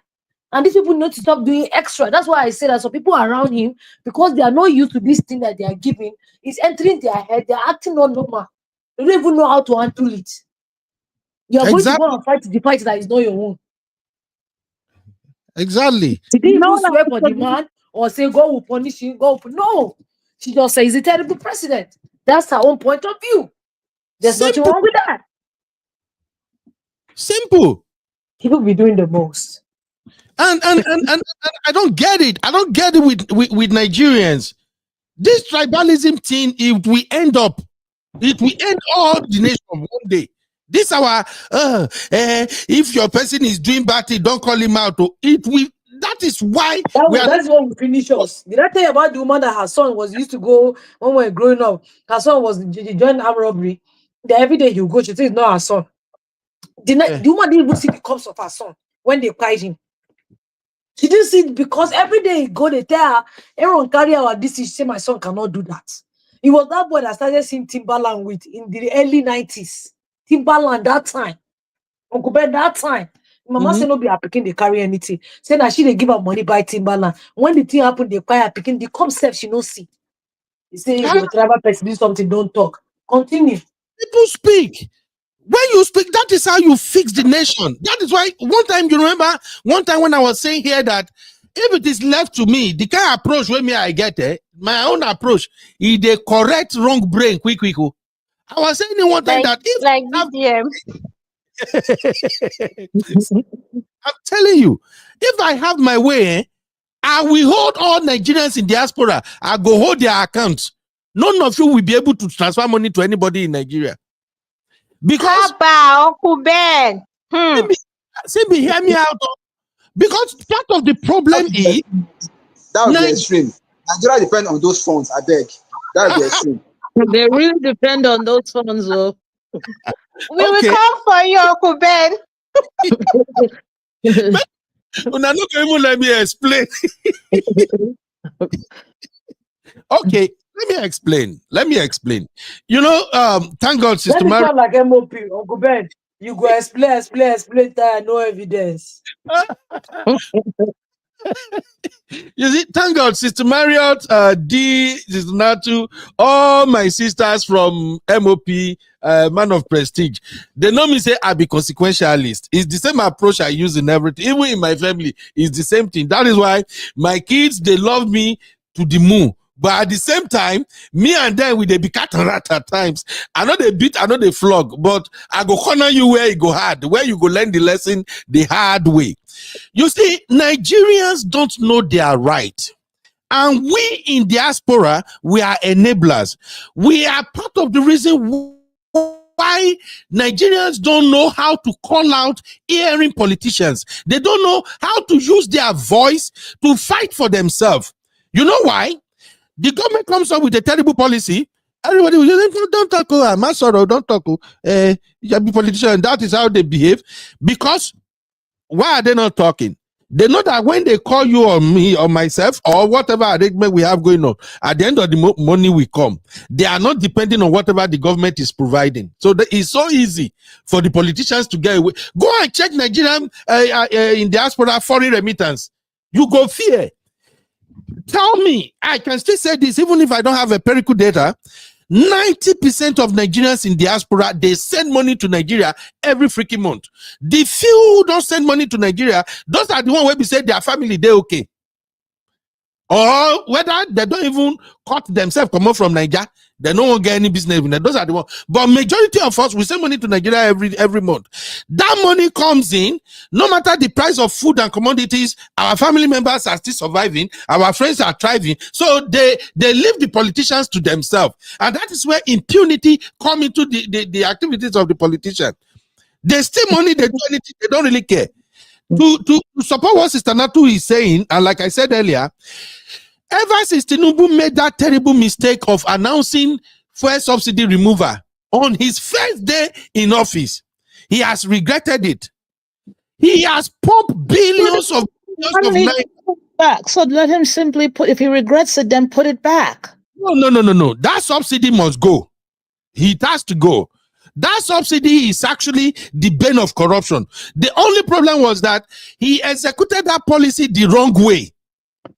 He should have do it on stage by stage, like take out a little, allow Nigerians and the economy to adjust to the effect, and then you move on to the next one.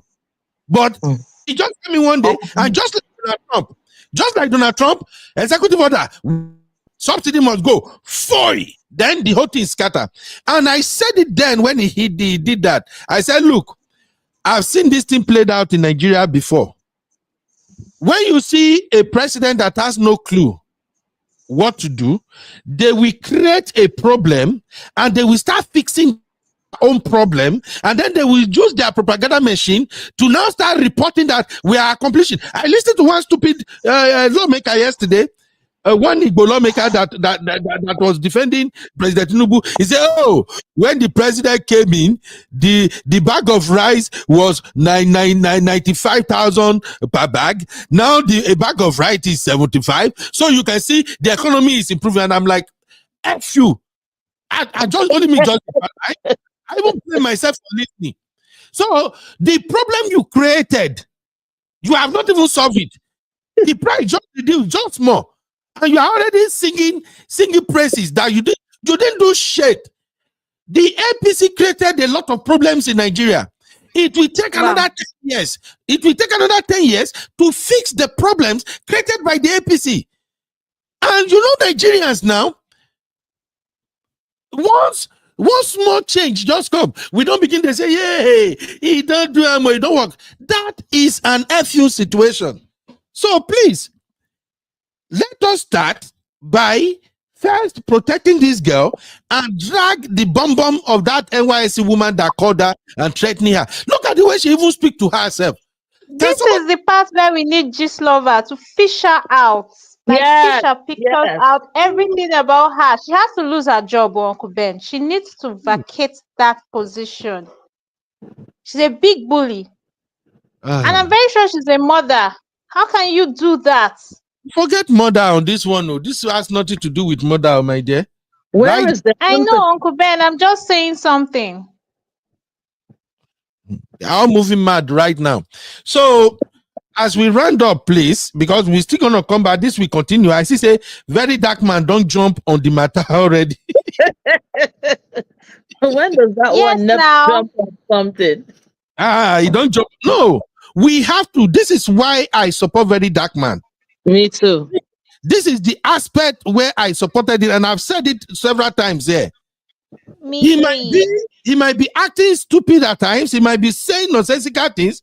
Some of this thing might get into his head, but he get how Nigeria go frustrate you. You will speak up.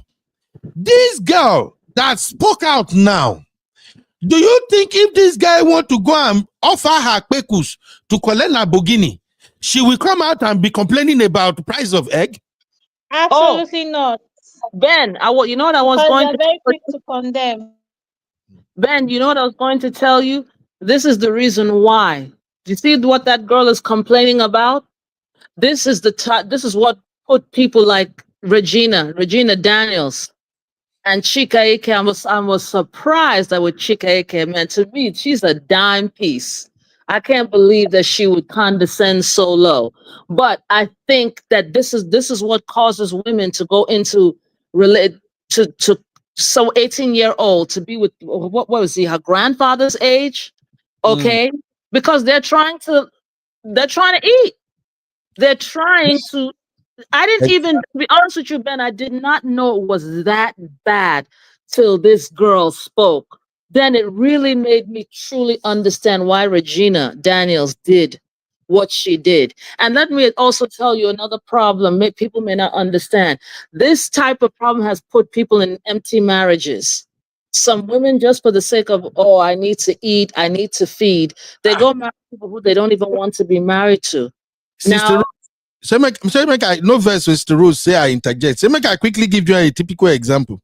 My baby girl Simbi. Simbi is not a determined girl, a strong girl that say, you know what? I'm not selling myself for cheap. Us on this show, she has graduated since 2014.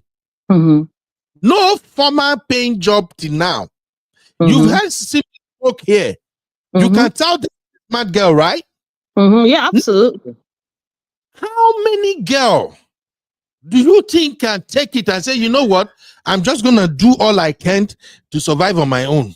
I'm not going to sell myself cheap. I'm not saying this because Simbi is here. I have a couple of ladies that work for me, and I like to vet people where I must know the kind of person, the kind of character where you be before I hire you. Each of the girls that work for me right now, they have multiple streams of income. Some of them are into 3, some of them are into 4. Even sometimes when recently last week, I asked them, I said, girls, I need you to send me your daily routine. I need to know how you engage on daily basis so that I can, because they work for me remotely, so I can see how we can work our slot to match your schedule. Because they are doing like 3 things to make money from different avenues. That is a lot of work. That is hard work. Or see me, am I lying? Didn't I ask you guys to send me what you do on a daily basis? You did, boss. You did, sir. Because I just feel for them. Tosi is a teacher. Trendy Tosi is a teacher. She teaches. She's a script writer. Oh, wow. Tosi will go and teach in the morning. When she gets off, she will work on script. She writes script for movie producer and stuff like that. And at the same time, she still works for me. She works for me as my virtual assistant, and at the same time, my blogger. Wow. Has regular job. At the same time, she still works for me, and she still works as social media manager.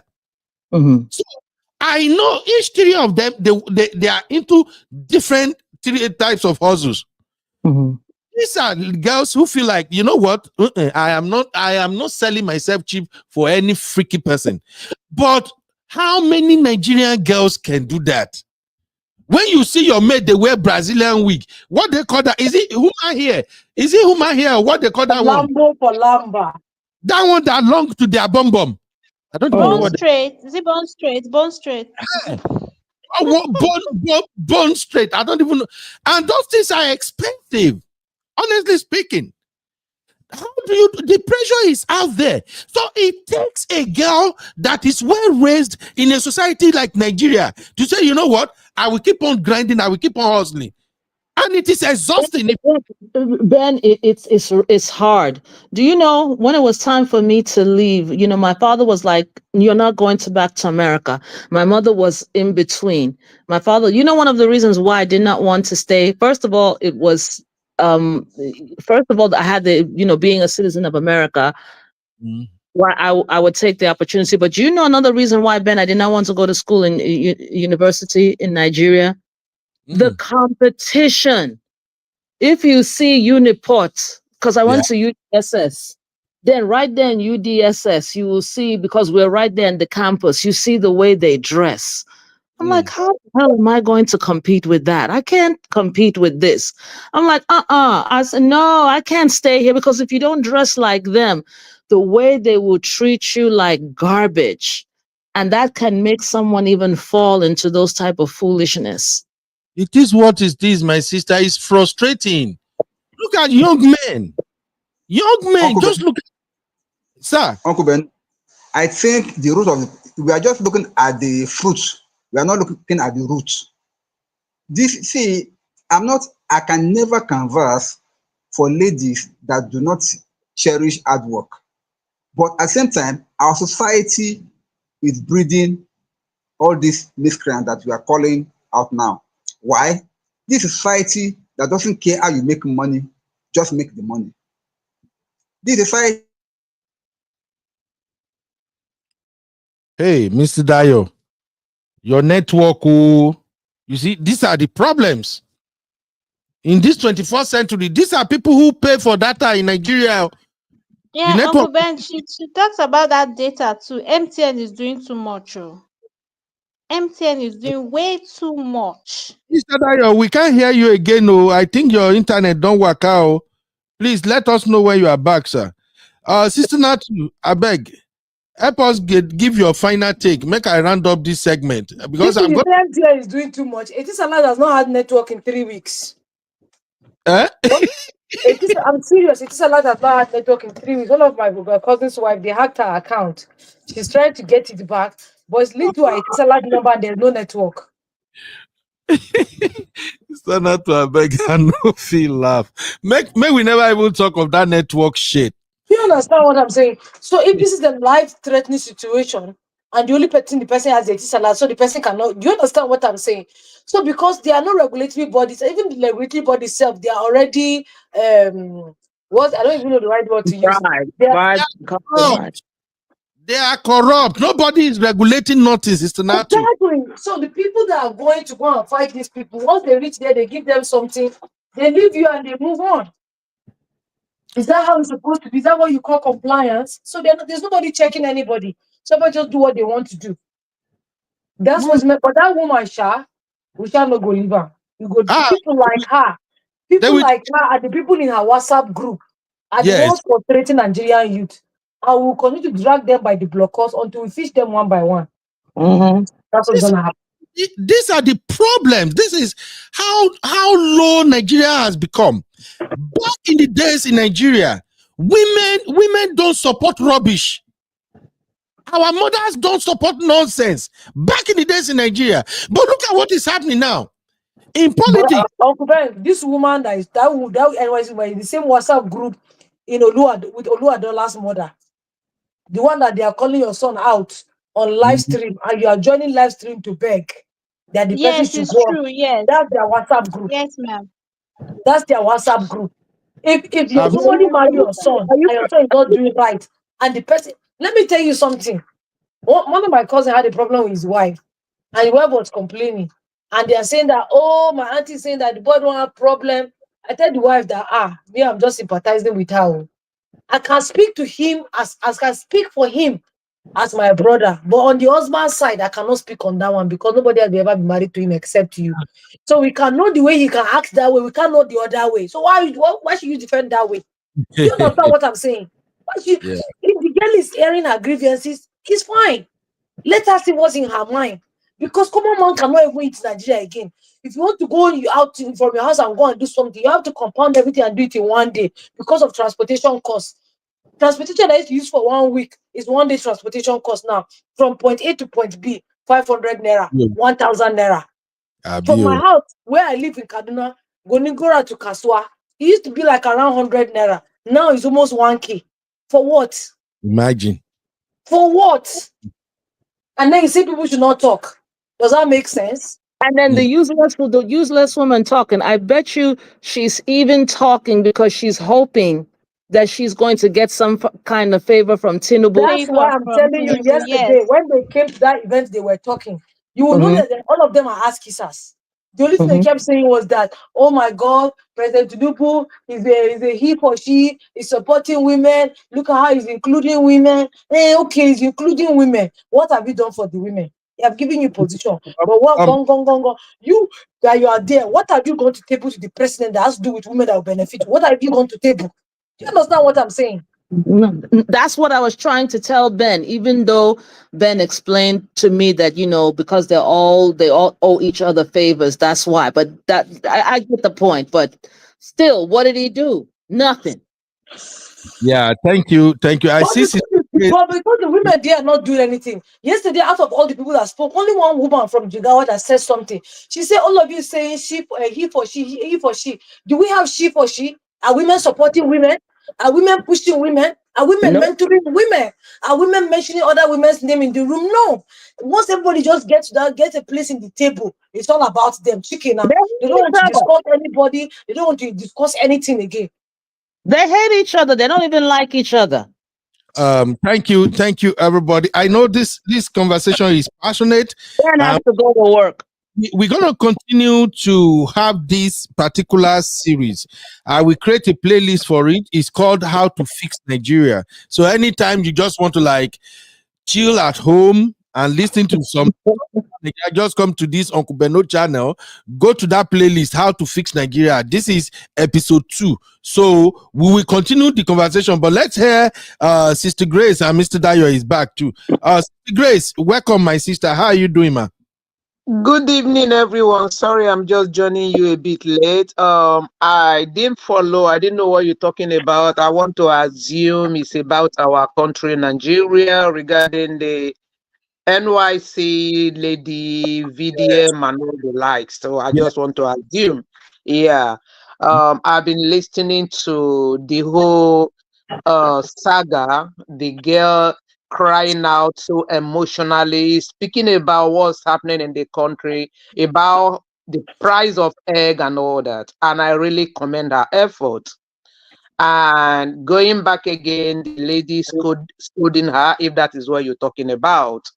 I think it's a high time people start speaking up. It's a high time people start commending people like this lady. I listened to a blogger yesterday was talking about Natasha and Akpabio. After listening, and I say, why haven't you spoken about VDM for once? I don't support everything that VDM does. I say, but now if we don't start commending and recognizing what they are doing, you are talking about change. How are we going to actually get this change? And somebody reply me, what is he doing? Why are they talking about her? Why don't you talk about what are we talking about? Why don't you talk about him in your own platform? I said, unfortunately, I'm not a blogger. Maybe this one will make me one so that I can use my platform to speak about what is good, because we need change in that country. This is what it is. If this girl can come out and cry, she's not selling herself. She's not looking for a godfather and sugar daddy and all that. And another lady could call her to scold her. For her to be able to even record that conversation, God bless her. I was listening to Dele Farutemi talking about it as well. If everybody can just come and say, this is how I feel, this is the pinch, this is the pain, I think over time Nigeria will change. Nigeria is at the verge of change. We need to keep talking about it. This is what actually brought me to your platform, obviously. I'm not a blogger. Maybe I will become one at some point. So we need to keep talking about it, because it's a high time that something happens, change comes to this country. So I really don't know if this is what you're talking about. This is just my own contribution for tonight. Thank you. Thank you, Sister Grace. We have to speak up. We have to speak up. And not speaking up is how we landed where we are. That's just my take. Uncle Dio, your last word, please. Thank you very much. Sir Grace, thank you so much. I really appreciate your contribution. Now, the thing is, I was saying something before the studio kicked me out. I was saying that the first thing that we can do to fix Nigeria is quite simple. Let us begin to recognize diligence, hard work, and start condemning any appearance of evil. For instance, now in where you are there in the US, Uncle Benu, if as you are working and like any money, the government know how much you are making. If you are living above your means, or if you do anything above your salary, IRS will be at your front door in the next few days. They'll come and find out how come you are able to buy this Lamborghini. How did you get the money to buy this Lamborghini? But guess what? In Nigeria here, if an 18-year-old, see, there is a house of my former place, around my former place where I live, an 18-year-old boy bought 35 million naira house. Oh yeah, now. Nobody's where he got the money from. In fact, people were even celebrating him. That is why the more we keep celebrating mediocrity and celebrating corruption and celebrating all these evil vices, the children that are coming up now, they will not value anything sensible. They want to live that life, that fly life. They just want to make it anyhow, because the society is not finding as anything negative. That's why somebody that is speaking the truth now is not being seen as a criminal. Whereas people that are celebrating mediocrity, they are the one that are not seen to be righteous. They're not being seen to be smart. You that want to do the right thing, you are not the criminal. The society has changed to that level. Until we reverse it back, until we make it back the way it's supposed to be, and begin to celebrate good, all the good values and all the good virtues in our life and in our society that can make society become normal, we are not ready to go forward yet. So in my own finish line, I will say this: fixing Nigeria is our take, and then thank God it has started now by some people trying to come out and speak. But every other person that cannot speak, they should be able to support the right thing. Let us rise up. Let us rise up and support all these people that are speaking. It's not because they are perfect. It's not because they are good. It's not because they are like maybe doing something that's kind of out of this world. But it is because at least they stood up and lent their voice to the truth. Me and you now, we don't have a platform that we can do it from. But if you have people that can stand up and sacrifice themselves to speak the truth, let us back them up. The more we back them up, the more the force of evil. There is no way. Evil strives when good man does nothing. But if the good man rises, evil will no longer be able to go forward again. Until we rise up to start condemning all these evil vices, we are not ready to go forward. Thank you, sir. Thank you, Mr. Dio. Thank you very, very much for your take. And that is what we're talking about. Let us speak up. There is no, so far you speak, you are not insulting anybody, you speak to the issue. Case closed. Address the problem, not the individual's character. And having said that, let me quickly address something here to Vegan. I don't know whether, I think you should be a man anyway, but let me quickly address something. I'm seeing you on the platform for the first time and I appreciate your participation, but let me quickly state something for the record. I've seen a couple of rhetorics on social media when it comes to Nigeria governance. And that is one thing I am not going to be part of. Once we say Tinubu, people lose their mind. They just want to attack anybody. If anybody dare say any one single thing that is good about Tinubu, they will lose their mind and they will attack that person. They will start looking at that person as, oh, yeah, why would you say anything good? I know a lot of people, once Tinubu is the subject matter, I want you to just come out blazing, cursing him, drag him, talk to him, smear his name. My brother, to be honest, I'm not that type of person. I don't do that crap. Please, I don't. I'm a very objective person. I preach grace. Nobody is perfect. Even you, me, anybody that is, nobody is perfect. My approach to life is, when you want to approach anybody, if you want to like analyze any situation, look at the individual. What are they doing right? What are they doing wrong? So please, if you are expecting me to just toglash the new book, cut some out, swear for them, I don't do that. I'm sorry. The same thing goes to Peter Obi. Once you speak about Peter Obi and you are saying what is good about Peter Obi, the anti-Peter Obis, the people who don't like him, they will start dragging you, start saying all kinds of things. Just because on your platform, you identify what is good about Peter Obi or why you want to support him, they go drag you down. These are the reason Nigeria is not moving forward. I'm so sorry. The same goes for Buhari. The same goes for Goodluck Jonathan. We Nigerians, we are terrible at doing this. And if we have to fix Nigeria, we have to fix our character first. We have to fix how we approach issue. It's okay to disagree with what somebody is doing. It's okay to call a politician out. But assassinating his character out of anger, or hey, curse him, yab him, use any word anyhow, just blast him, that won't bring no solution. That will only breed hatred. That is why Nigeria is the way it is today. I don't do that. I'm sorry, my brother. Okay? I don't do that. I've said it over and over again. I'm a Yoruba boy from Ondo State, and I grew up in Lagos State. When Tinubu was running for president, I was an obedient, and I'm still an obedient. I'm still supporting Peter Obi tomorrow until I see a better candidate that has record that can beat Peter Obi. As a Yoruba boy, if I want to do the tribalistic, nonsensical thing, I will naturally fall behind Tinubu. But I've told you guys, I'm from the street. The struggle is general. Everybody passed through the same hell in Nigeria.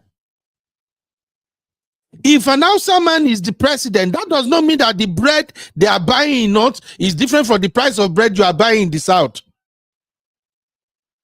If an Igbo man become Nigerian president today, That does not mean that the price of commodity in the East will be cheaper than the price of commodity in the West or in the North. Let us wake up from this slumber. This deep hatred we have against each other as a result of tribalism, let us do away with it. We will move forward. One question people have asked me so much in my small life. I'm just in my late 40s now. But I've had this question growing up over and over again. People will ask me, Ben, how did you do it? If I count how many times people have asked me that question, if we have to attach million to the number of times people have asked me that question, I will have become a billionaire by now. They always ask, Ben, how did you do it? If I start a venture and the venture grow, people will ask me, Ben, how did you do it? Anything where I just put my hand, it works. And people will ask me, Ben, how did you do it? Show us way now, show us way now. Do you know what I usually tell them? When I'm doing anything, I don't attach tribe. I don't attach religion sentiment. When I'm dealing with anybody, I look at you as an individual and I follow you bomber to bomber on the basis of how you treat me. So when it comes to the problem of Nigeria, unless we stop approaching the solution from tribal angle, from let us bury the character, let us assassinate the character, it won't work. Yes, the election that brought Tinubu into power is marred with a lot of nonsensical stuff. Plenty malpractices. Yes. The election, Mahmoud made a mess of it. Mahmoud created a decent system, a system that will have given us a democratically elected president. And yet, we still can prove that the system does not produce Tinubu. All we know is that the system did not adhere to what it promised us. The system told us that they will transfer election result from the polling booth, they will send it to the server, to INEC server. That result will be monitored in real time. And when it comes to presidential election, all of a sudden, INEC said the system has been hijacked, that they were trying, that bloggers are trying to hack the system. These are the facts of the matter. Those of us who are obedient, we are angry because our candidate run a free and fair campaign. Our candidate was not buying or encouraging hooliganism or anything. He paid us as obedient. But yet, everywhere all over the world, there is no clean electoral process anywhere. What you can have is a near perfect election. So Tinubu came into power. If you ask those in the camp of Tinubu, they will tell you that he's the president. The people voted for him. And true, people voted for him. In the North, they voted for Tinubu massively. That is why the North are getting angry by the day now.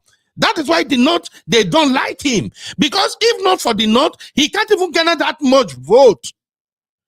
In Rivers State, we all saw what went down. So please, whether we like Tinubu or we don't like Tinubu, the fact of the matter is, today is the president of Nigeria. There is nothing you can do about it. Even right here in United States, in this just recently past election that brought Donald Trump into office, for the first time since I've been in America, Elon Musk was sharing money in the name of we are encouraging our supporters, millions. And that helped the president becomes the president. That is not the issue.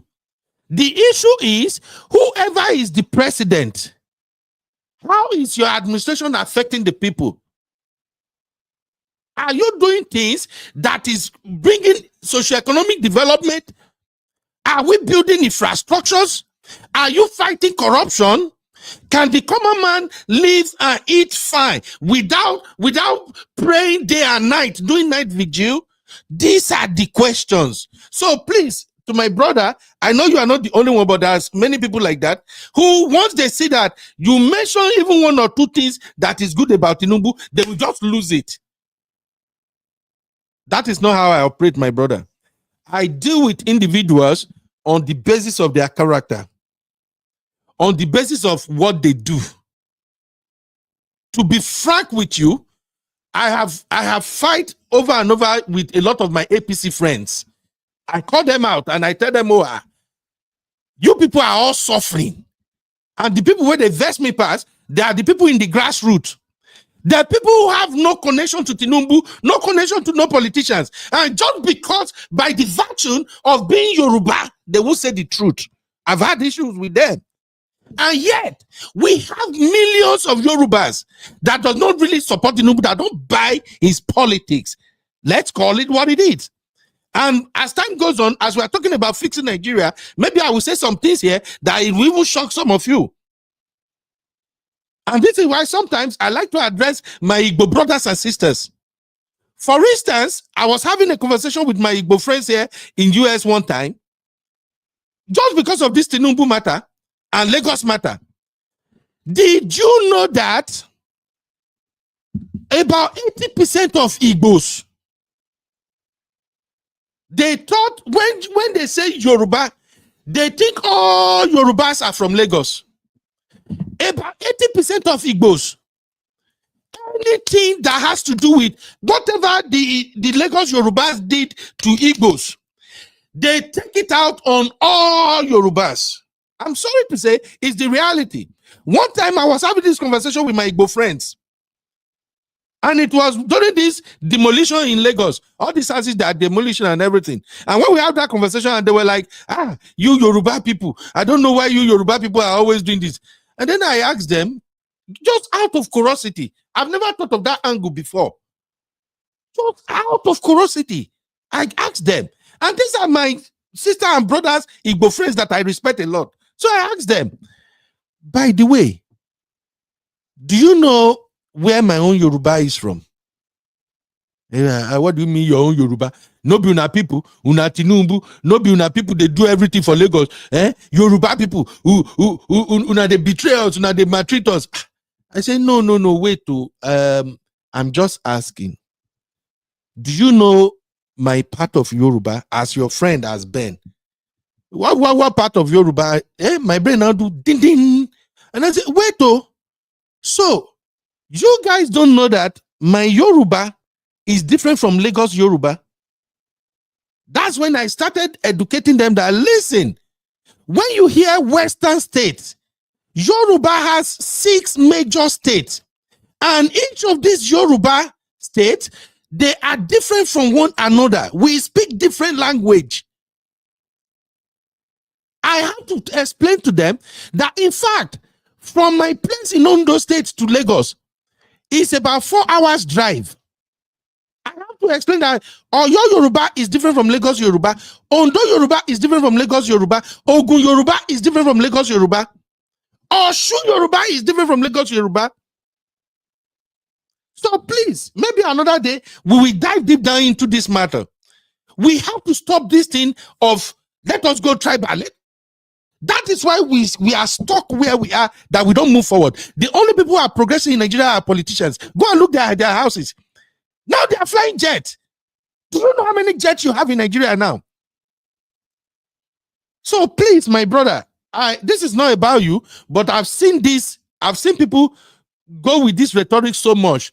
If you just say, Tinubu did this thing, he did it good, you are an enemy. Oh, you are pro Tinubu. That is BS. Bring an Igbo man. If I said it, if Peter Obi became the president, we will even have a even more severe situation than we have it now. Peter Obi is a decent man, a humble man, a Christian who don't like corruption. Put Peter Obi there now, see what will happen. All of them will fight. If they don't even impeach themselves, may God save them. So what are you saying? They will even threaten him. So please, my brother, if we are going to fix Nigeria, it is not about identify what is good about this person, ignore it, just talk about what is bad about it. That's not how you fix Nigeria. So far, so good. Go and check. Tinubu has released a lot of money. The problem remains with him, Tinubu himself. Poor monitoring, no oversight. You release money, you give it to governors. Governors, they pocket the money. Nobody is challenging them. Nobody is asking questions. That is why I said Tinubu himself is not a perfect candidate to become a president. There are too many alliances, too many deals, too many. Well, maybe we'll talk another day. All I'm saying is this, my brother. It's okay. I've always said on all my platforms, I have like 2 major platforms where I go live and post content. I've always said this. I'm an individual. I'm not an expert. I only express myself and my take all the time. Don't take my words for it. I'm very open and I welcome all ideas or contribution. I welcome people to disagree with me. But please, if we have to fix Nigeria, let us talk about issues, not the personality, please. That's how we can fix Nigeria.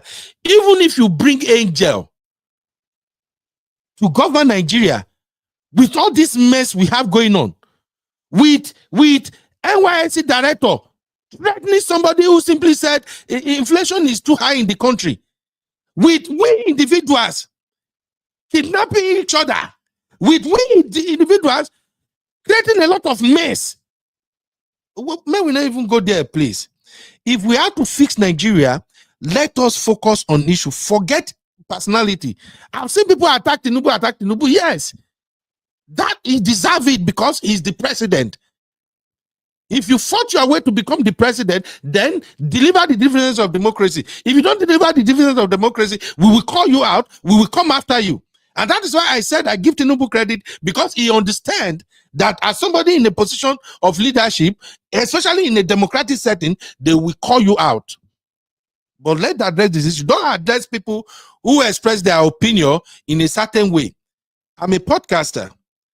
If I have to tell a story, I have to give you a background. I have to let you, my viewers, understand the angle I'm coming from. If I just go off, boom, Tinubu is a criminal, Tinubu is a this, I will even get in trouble because I don't have the fact. I can only go, as a podcaster, I can only go by what is in the dailies, what is reported in mainstream media. That's how it works.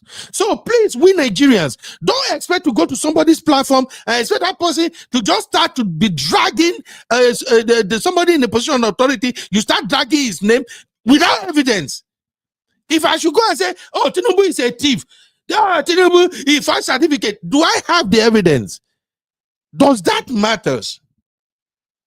What matter is what he is doing as the president. We can drag him from now till tomorrow. That will not change nothing. What can change something, what can bring about changes is the solution we are recommending here. When we say, look, what can we do? Look at the issue of the girl we are discussing now. How do we approach this? We come up with a strategy. First, let us protect the girl because the girl has not done anything wrong. 2, let us go after the NYSC director. That is how you solve problem. We don't have to leave the NYSC director and then we start dragging Tinubu. Is Tinubu the one that made the phone call? That is how we solve problem. So please, my brother, I love you. I know with time, the more we relate here, you will understand me better. You will know where I'm coming from. As far as me I'm concerned, my advice to Nigerians has always been simple. Watch out for yourself. If you are defending Tinubu because it's from your tribe and your children are suffering, you can't even eat good food, you don't get electricity. Now yourself they do. If you are fighting somebody because the person called out what Tinubu did wrong, and you are fighting that person because Tinubu is from your tribe, and you are suffering, you are scared. Thieves, armed robbers are robbing in your street. You are even scared to drive your own motor, you might be kidnapped. And somebody is calling that out. And just because the person is calling out Tinubu, you are having issue with that person. Now yourself, they do. I've said this, my own, I watch out for me. The Bible said, if it is me and my family, as for me and my family, we will praise the Lord. As I did like this, the people that matters to me the most, myself, my children, my wife, they are the top priority. And anything that I do, first of all, I think, how will this thing affect me, my wife, my children? So I don't care who become the president. Whether you are from south, east, north, or wherever village you are coming from, if your policy will make life difficult for me, my wife, my children, I will speak up. I don't care whether you and I will carry the same last name. I don't give a fuck.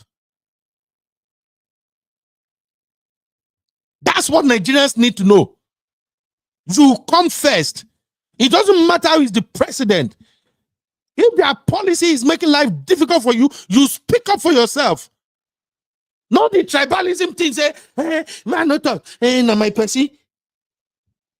And it still doesn't mean that even if you don't like the person in the position of power, if the person do the right thing, still give them their flowers.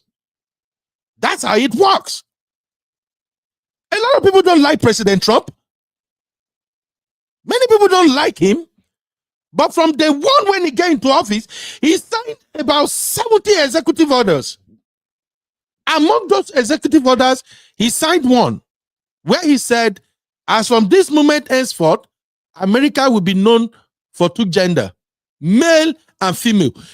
Tell me anybody that has problem with that. Even if you don't like President Trump from now to Jericho, you cannot tell me that you are not in support of that executive order. Then he signed another one. He said from now on, no school shall coerce a minor to change their gender and their identity. Anybody that say, oh, I hate Trump, I don't like why he signed that, then you must be a devil yourself. That is how you go with politics. Let's not do it, please. I don't do that. I'm a Yoruba, but I don't support nonsense. And at the same time, I'm not going to say because people don't like Tinubu, I should not identify what Tinubu did great. No, I ain't doing that. Tinubu may not be our best candidate or whatever, but he did some things that we are supposed to give him his flowers. For the first time, Tinubu is the president that stood up against the North. Every government we have in Nigeria, go and check your history, did not always overpower each president. We saw what happened to Goodluck Jonathan. But for the first time, Tinubu came here and said, you know what? F it.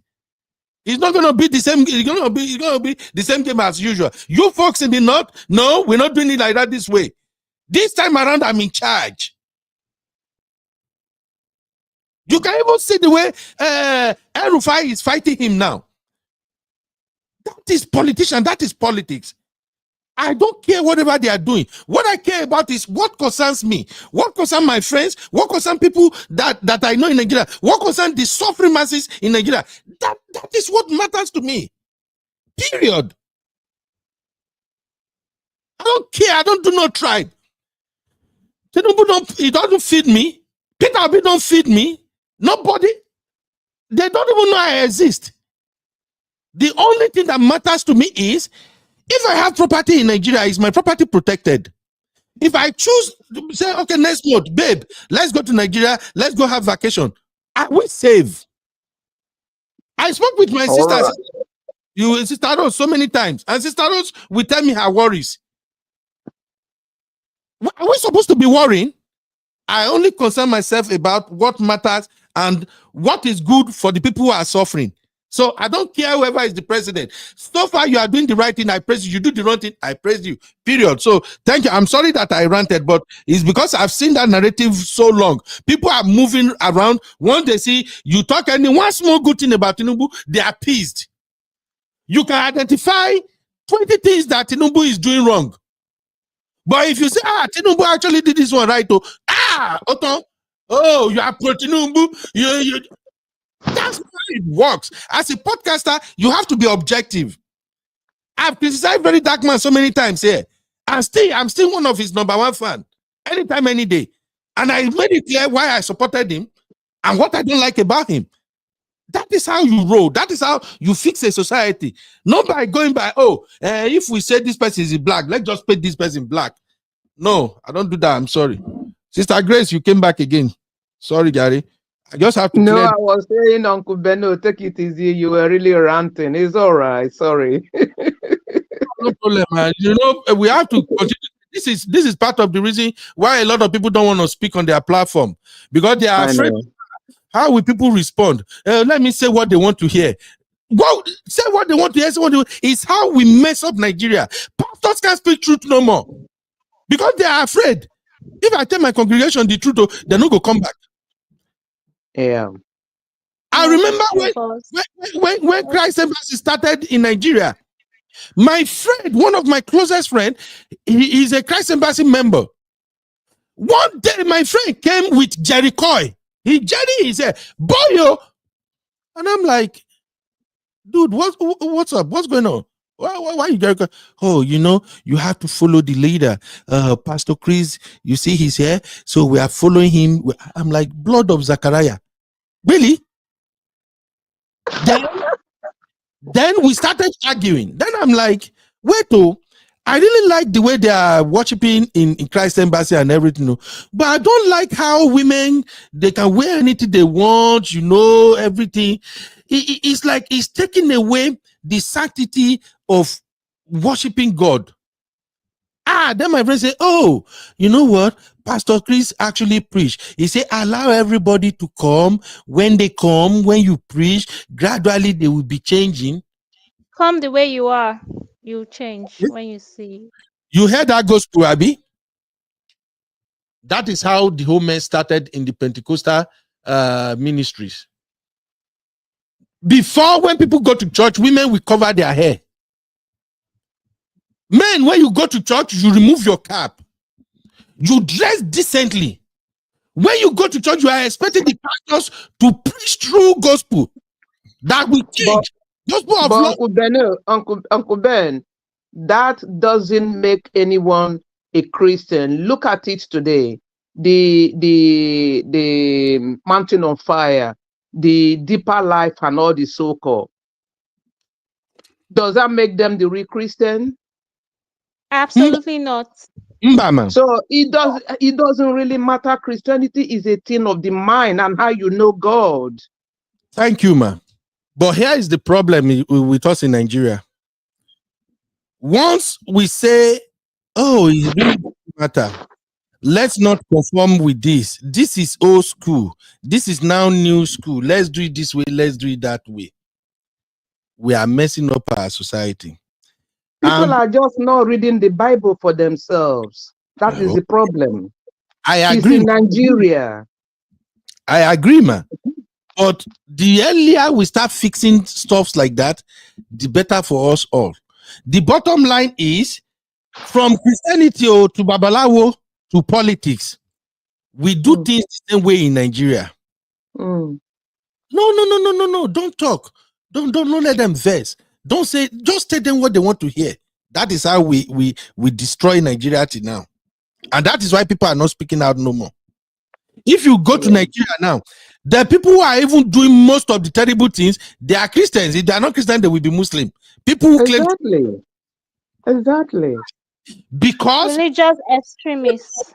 The people who are in position of leadership in the religious sector, who are supposed to tell the people the truth, they stop telling the people the truth. Because if they say the truth, they will stop coming to their church. That's how we land where we are. It's the same thing in our politics now. Akpabio harassed Latasha. 908 senators, if we minus Latasha, they know this thing is wrong. They know, okay, either Akpabio, either Natasha is lying or not, we are supposed to investigate this thing. But you know what? If you talk, they will take you out of the, election goes soon come. Just let us attack Natasha instead. Let us show our solidarity. That is how we destroy our country. That's stupidity. That's what I'm saying. That is how we destroy our country. It's the same thing in family setting. As a parent, today, your daughter or your son come back from school with an airport of $300. And you airport. There you are, John. That is airport. It's $300. Where did you get it? And John goes like, oh, mom, don't worry about it. Dad, oh, don't worry about it. You know what? Don't worry about it. I'm just enjoying the beat, you know. And then as parent, you go, well, let just okay, maybe our son doesn't thief. Our son he's a good boy. Maybe he just collected it from his friend. Oh, maybe somebody just dashed them out. Only you parent, you don't preach to yourself. Instead of you saying, what the heck? I need you to tell me exactly how did you get this AirPod? If I take the AirPod off your ear first, just remove it first. How did you get it? And then if he explained to you, so far you did not give him or her that money. So far nobody buys it and dash them. Even if they buy and dash it to that son, they are supposed to tell you first. So far those are not the way they got the AirPod. You are supposed to stand on your feet and tell them, now henceforth, if I dare see it, how no? But no, the moment you start caressing it, you the romancer. Oh, he's a good boy, he's a good girl. That is how we destroy everything in Nigeria. Are you not surprised recently? A guy sleep with Burna Boy, demanding for Lamborghini. Burna Boy did not give her Lamborghini, and she has the effrontery to leak the audio conversation with her friend. Say he promised me Lamborghini, and after we did it, he didn't buy me the Lamborghini. And then the next day she go rent Lamborghini. They say, hey, my Lamborghini. Do you guys think Lamborghini is a cheap vehicle? And then what do we do as Nigerians? Brothers started sharing. Hey, what did be her name? Simbi. What did be that guy name? Sorry, that boy. No, okay. Simbi, yeah. What guy that says she get Lamborghini name? Lamborghini, yeah. Sada Boy was the one that was saying you didn't give her Lamborghini. She got a Lamborghini. Yeah. What's her name again? Sophia. Sophia. Yeah. But what happened in our society? It says, I go to comment, and you can literally see people under the comment say, "Oh, leave her. Why are you people dragging her? Is it wrong for a girl child to drive Lamborghini? And she work hard. Don't even." And I'm like, God damn it! What? Uncle Ben, that's not the problem of our society. Uncle Ben, as much as you want to start talking about the society, the parents these days they don't scold their kids when they see them doing some certain kind of things. When you know the amount your child is earning and they are living above their means, yes, you buy something and your mom is not asking you, where did you get the money to get this thing? The mothers are the ones, celebrating them, taking them to church, buying cows, yams, and they are going for Thanksgiving. So yeah, shout out to you. Even the church is part of it. Church is not helping these days. They celebrate nonsense. Mm-hmm. Shout out to you, man of prestige. The bottom line of what I'm saying is that I'm sorry, my brother Venga. I just have to clear the air. Me personally, as Uncle Beno, I don't do sentiment or this tribal affiliation or something. I cut things out the way it is. Even my friends, they know me well. Sometimes my friends will crack joke. They'll say, if you really want to hear how person truly feel, our coconut head uncle, go tell Ben. Because honestly, thank God, me and Sister Rose, we talks a lot. Sister Rose even does sabi me well now. My own be say, if I don't want to tell you the truth, I'll keep quiet. If I want to tell you the truth, I'll tell you how I feel. And I'll say, no verse, so this is how I feel about it. So I'm just saying, when it comes to Nigeria matter, my stance is, I'm only concerned about my own well-being. Mm-hmm. The well-being of the poor masses, because now we plenty pass. Mm-hmm. I don't care whoever is the president. Your policies, are they making life easier for me, or they are making life difficult for me? Yeah, exactly. Come from. So whether you be outside, you be Igbo, you be Yoruba, I don't give an F. You know? Sure. Exactly. You know what I'm saying, my sister? Uh-huh. That's what I think. That's the reality I think a lot of Nigerians need to have. At the end of the day, if you go cause trouble, now you go jail. If you become successful, now you go enjoy him. So if this person is not feeding you, you are not working for him, you are not one of his loyalists, then why should you be the one to be protecting them, to be dying for them when people call them out? So that's just where I stand though. When we were Biafra, I've said it long time ago. Say, look, go and read your book. This coup that they say Igboku is not Igboku. The first time I said it, they nearly won't finish me. And I said, look, I wasn't born when Biafra War happened, but I read several books. And all the books written by different types of people. I read the one by Yoruba, by Igbo, by Midwesterns, so many books. The one thing they all agreed upon was that Ezegu Kaduna was the one who initiated that coup. Even some of them went further to say that even Kaduna himself is not the one that conceived the idea originally. Ifejua or someone, I think it's Ifejua, was the one that conceived the idea originally. But Kaduna is a very active, smart soldier, very brilliant soldier. And it was the one that carried out most of the killings in the north. He coordinated it. That is why his name was slashed upon that 1966 coup. So we've always, if you read your book, you will know that that is not an Igbo coup. It just happened that the way it was executed and everything, it makes it look like an Igbo coup. And some people actually put that narrative out there because of the genocide that was committed. And then if you look at the whole drama surrounding that Igbo coup, who are the people that squashed the Igbo coup?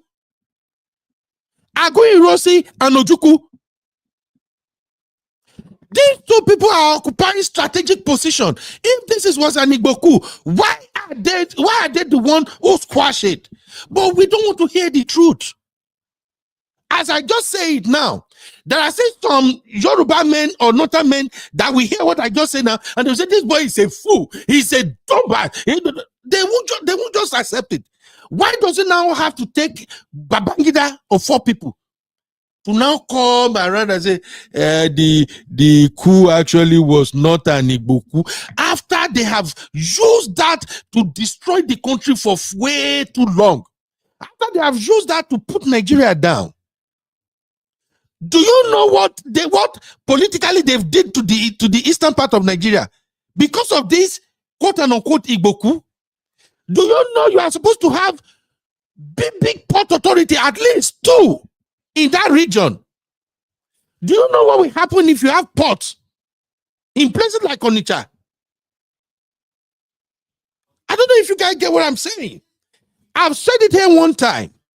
If you look, my friend, one of my sweet party for Austin here, he's from Port Harcourt, but Naibo. He's tied to Naibo. His name Naibo. He's an Igbo man, but he's from River State.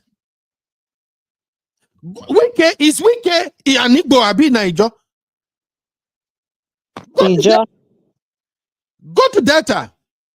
My wife is from Delta Igbo. Why are they calling that Delta Igbo? Because these are Igbo speaking people.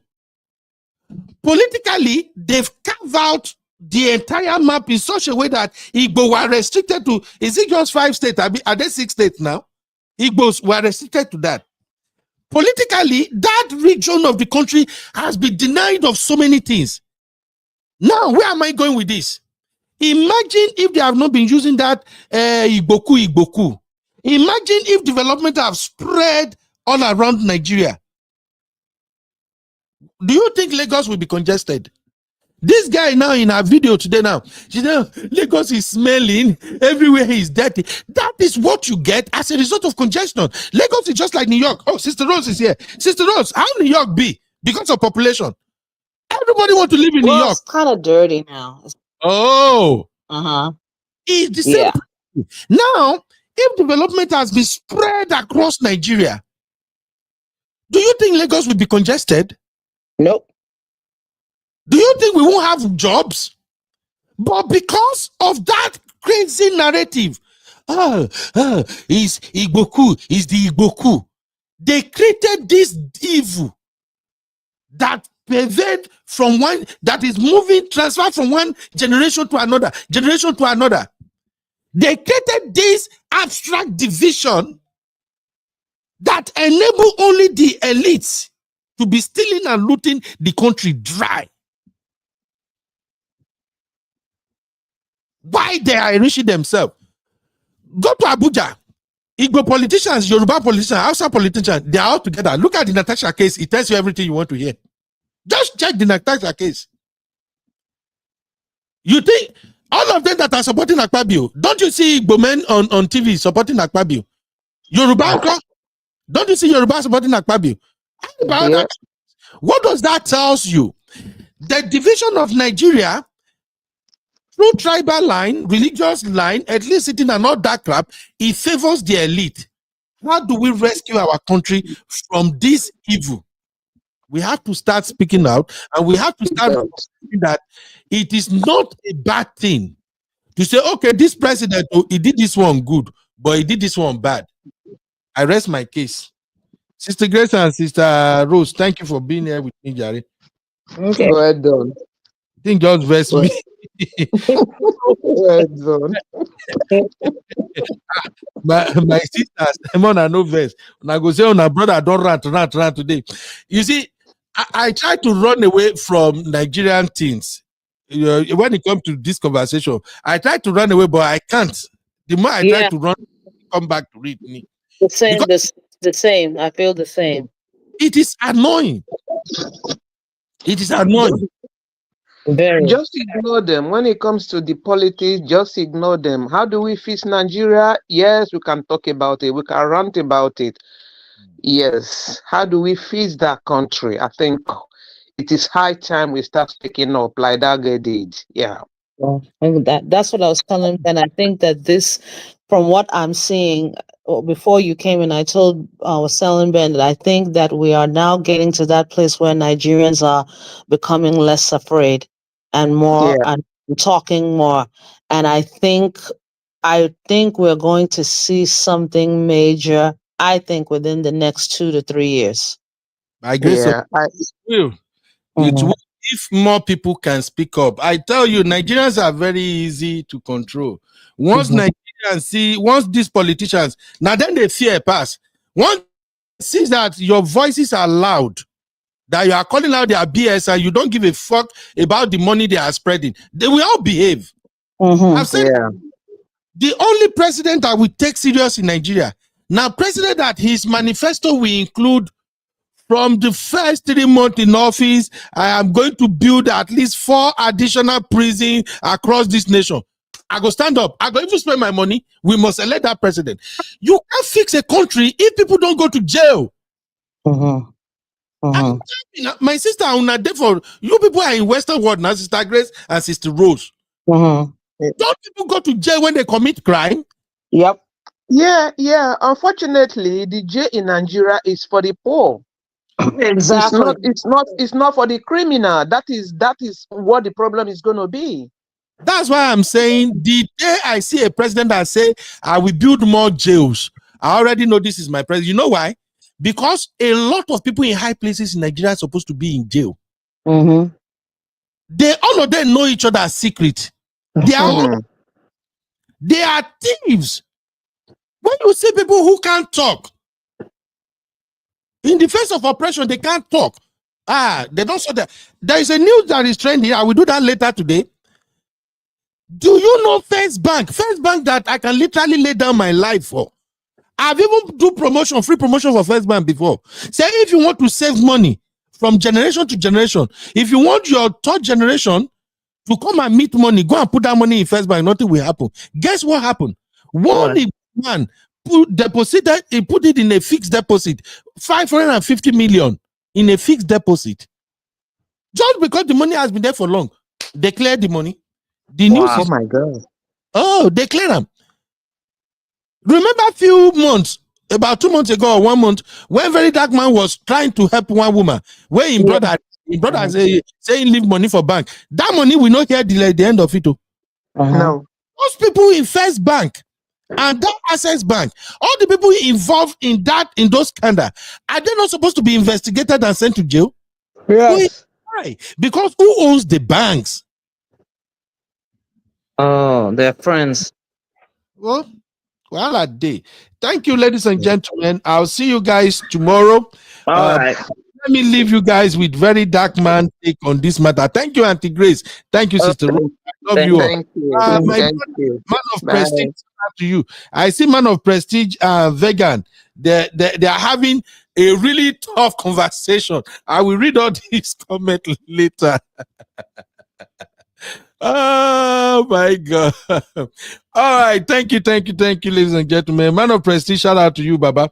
Man of prestige, I see you were doing video about what did be these boys say Ijoba Land. I don't laugh. I don't even know what you are doing these days, Baba. I'm hoping you got to read Nigerian people comment for social media. Guys, go and watch MOP videos. You go laugh tire with those reactions. MOP go to read. You got to react to Nigerian people comment. So the MOP go will read some comment and MOP will be like, I can see how you are strongly not to cause MOP. I feel it. I watched your video, I watched 3 videos yesterday. As I did work, I just put my earpiece over. I just they play from one to another. And I see the frustration. When people will like, what did you just say? How could you type this one in public? And I'll be like, man of prestige. My brother, you are a fine man, no MOP. You know, say they envy your hair. You still get fine hair, everything. No go get bald hair like me. Oh, Nigeria problem is part of the reason why I get bald hair to MOP. But those are great content, Baba. Guys, go and check out MOP. Those content are really, really good. The Ijoba Land, when MOP you are describing doggy. Hey. I need to call my sister. My sister need to begin monitor you now. MOP is okay. For those of you who don't know, doggy is when the woman is in this position and the man is coming. And they watch her and they say, MOP, no talker. That was funny, man. That was funny. Shout out to you, my brother. Shout out to everybody. God bless you for joining me on today's show. All right, listen to Very Dark Man reaction as I round up. Bye-bye, everybody. It's a copper currently serving in Lagos State. So recently, she made a video where she exploded, where she talked about the hardship being a Nigerian in this Asiwaju Bola Ahmed Tinubu and APC regime. The girl, while expressing herself, she even cried. You could see the pains in her eyes while she talked about transportation, while she talked about feeding, she talked about data cost, she talked about a lot of things. And she crowned it all up by saying that Asiwaju Bola Ahmed Tinubu is a terrible president. So after she made the video, some board members in the NYSC called her to bring down the video. So they called her, threatening her. Let me play a little bit of what she shared. So you guys will hear. Are you normal? I wasn't insulting the president, ma. I was only asking for accountability. Hold down that rubbish you put there. Ma, are you threatening me? Hold down that rubbish. You are not talking to your mate. Ma, she called me and she was shouting and she was threatening me to take down the video. So you could hear the voice of one of the board members. They even told her to shut up, that she should bring down the video. Well, the person that called her is one of all those people that Fela Anikulapo Kuti sang about, suffering and smiling. They are all those people that it is their generation that put us in this place where we are. Maybe if they were talking in their generation, maybe Nigeria would not be like this. But I can beat my chest to tell you that that person will call her. There's no way that person is not corrupt. Because as a board member, let's start with the money that was promised to the NYSC coppers. Are you sure you are not part of the people that collected part of that money and kept quiet? The government have approved that they increase the allowance of coppers from 33,000 to 70-something thousand, I'll be 70,000. Up to now, after the approval, they've not given those coppers that money. Do you understand? They've not given coppers the money. Secondly, Seth, I want to even know the importance of coppers in Nigeria for how many years now? Because if people keep having coppers, no work for them to do, I don't even know why they even go use service for Nigeria. I don't even know why people go for that 1 year youth service. Taiwan, if they go, they find work or go, they learn trade. When I go use and spend for inside youth service, at the end of the day, when I'll come outside, nothing for now to do. Now, a lot of people are saying that they bash the girl, say, why the girl talks in Lagos, they smell. Why the girl talks, listen to me. If Lagos was scenting, like China, where I'm in now, the girl would not say smelling. Everything the girl said in the video were all true. Did the girl lie? Is Tinubu not a terrible president so far? He is. Where is the lie? They literally carried the country, APC, and Tinubu, all of them. They literally carried the country like this. Bwah! Bwah! They scattered everything. So the girl did not lie. Recently, I came out to talk about the investment of the youth. Now see the bash. It's as if the same youth when they try fight for, and the same youth that they send, maybe they attack people who won't fight for them. Now this girl, they are threatening you. Let me tell you the truth. They are not going to do you anything. Now when you don't cry, they won't do you anything. They'll just systematically attack you. They don't blacklist you like this. You know, get work for normal place. But don't worry, we will be here. You understand? If the going gets tough for you, you try private sector and they don't collect you. Call, we'll go collect you, we'll find what give you. You understand? Yeah, we'll find what give you. They're not going to stress you. They're not going to stress you. But the girl said the right thing. A lot of us don't turn cowards for media. If you talk, more government will come for you. But what are we living for? We are not even alive at this point. See the price of fuel, see the price of rice, see the price of beans, see the price of garri, see the price of transportation, see the price of data. You are not alive. So if you talk, they will kill you. Am I alive? Am I alive? This small one now, they don't threaten up. Oh, yeah, come think about the one where we with the face. Come think about the one with the face. Come think about all the people where we'll talk about, hey, ESCC is doing this. We'll talk about police. We'll talk about this one. All of them, low key, go they plan. So, okay, all of them, plan. Say, okay, this person will go throw him for sale. Let's work together. They will not know. So systematically now, they plan to attack this girl. But is that the right thing to do? Instead of people to listen to this girl, then fix all those things she's complaining about. If you can fix them, fix them. She said, Lagos, they smell. Make it sense. She said, data cost. NTN, the government to talk to NTN. They should look for a way to regulate it. She said, price of transportation cost. Oh, yeah, I'm gonna find alternative. Bring electric cars where go frustrate the price of fuel for Nigeria. Bring electric cars, frustrate the price. Yeah. Yo, tell them, say the landing cost, bring the custom policy for electric cars, let it be free. Lessons to be learned, every ear gonna yearn. Turn the volume up, let the knowledge burn. African podcast, we broadcast, make you think fast. Horror stories, news past and present, hear the contrast. Friendly panels, keep it cool, never classless. Tune in, press play, yo, you don't wanna miss this. Mic check, get set, info live direct. Insights worldwide, from the now to the west. Classmate Day, Susie, break it down on each quest.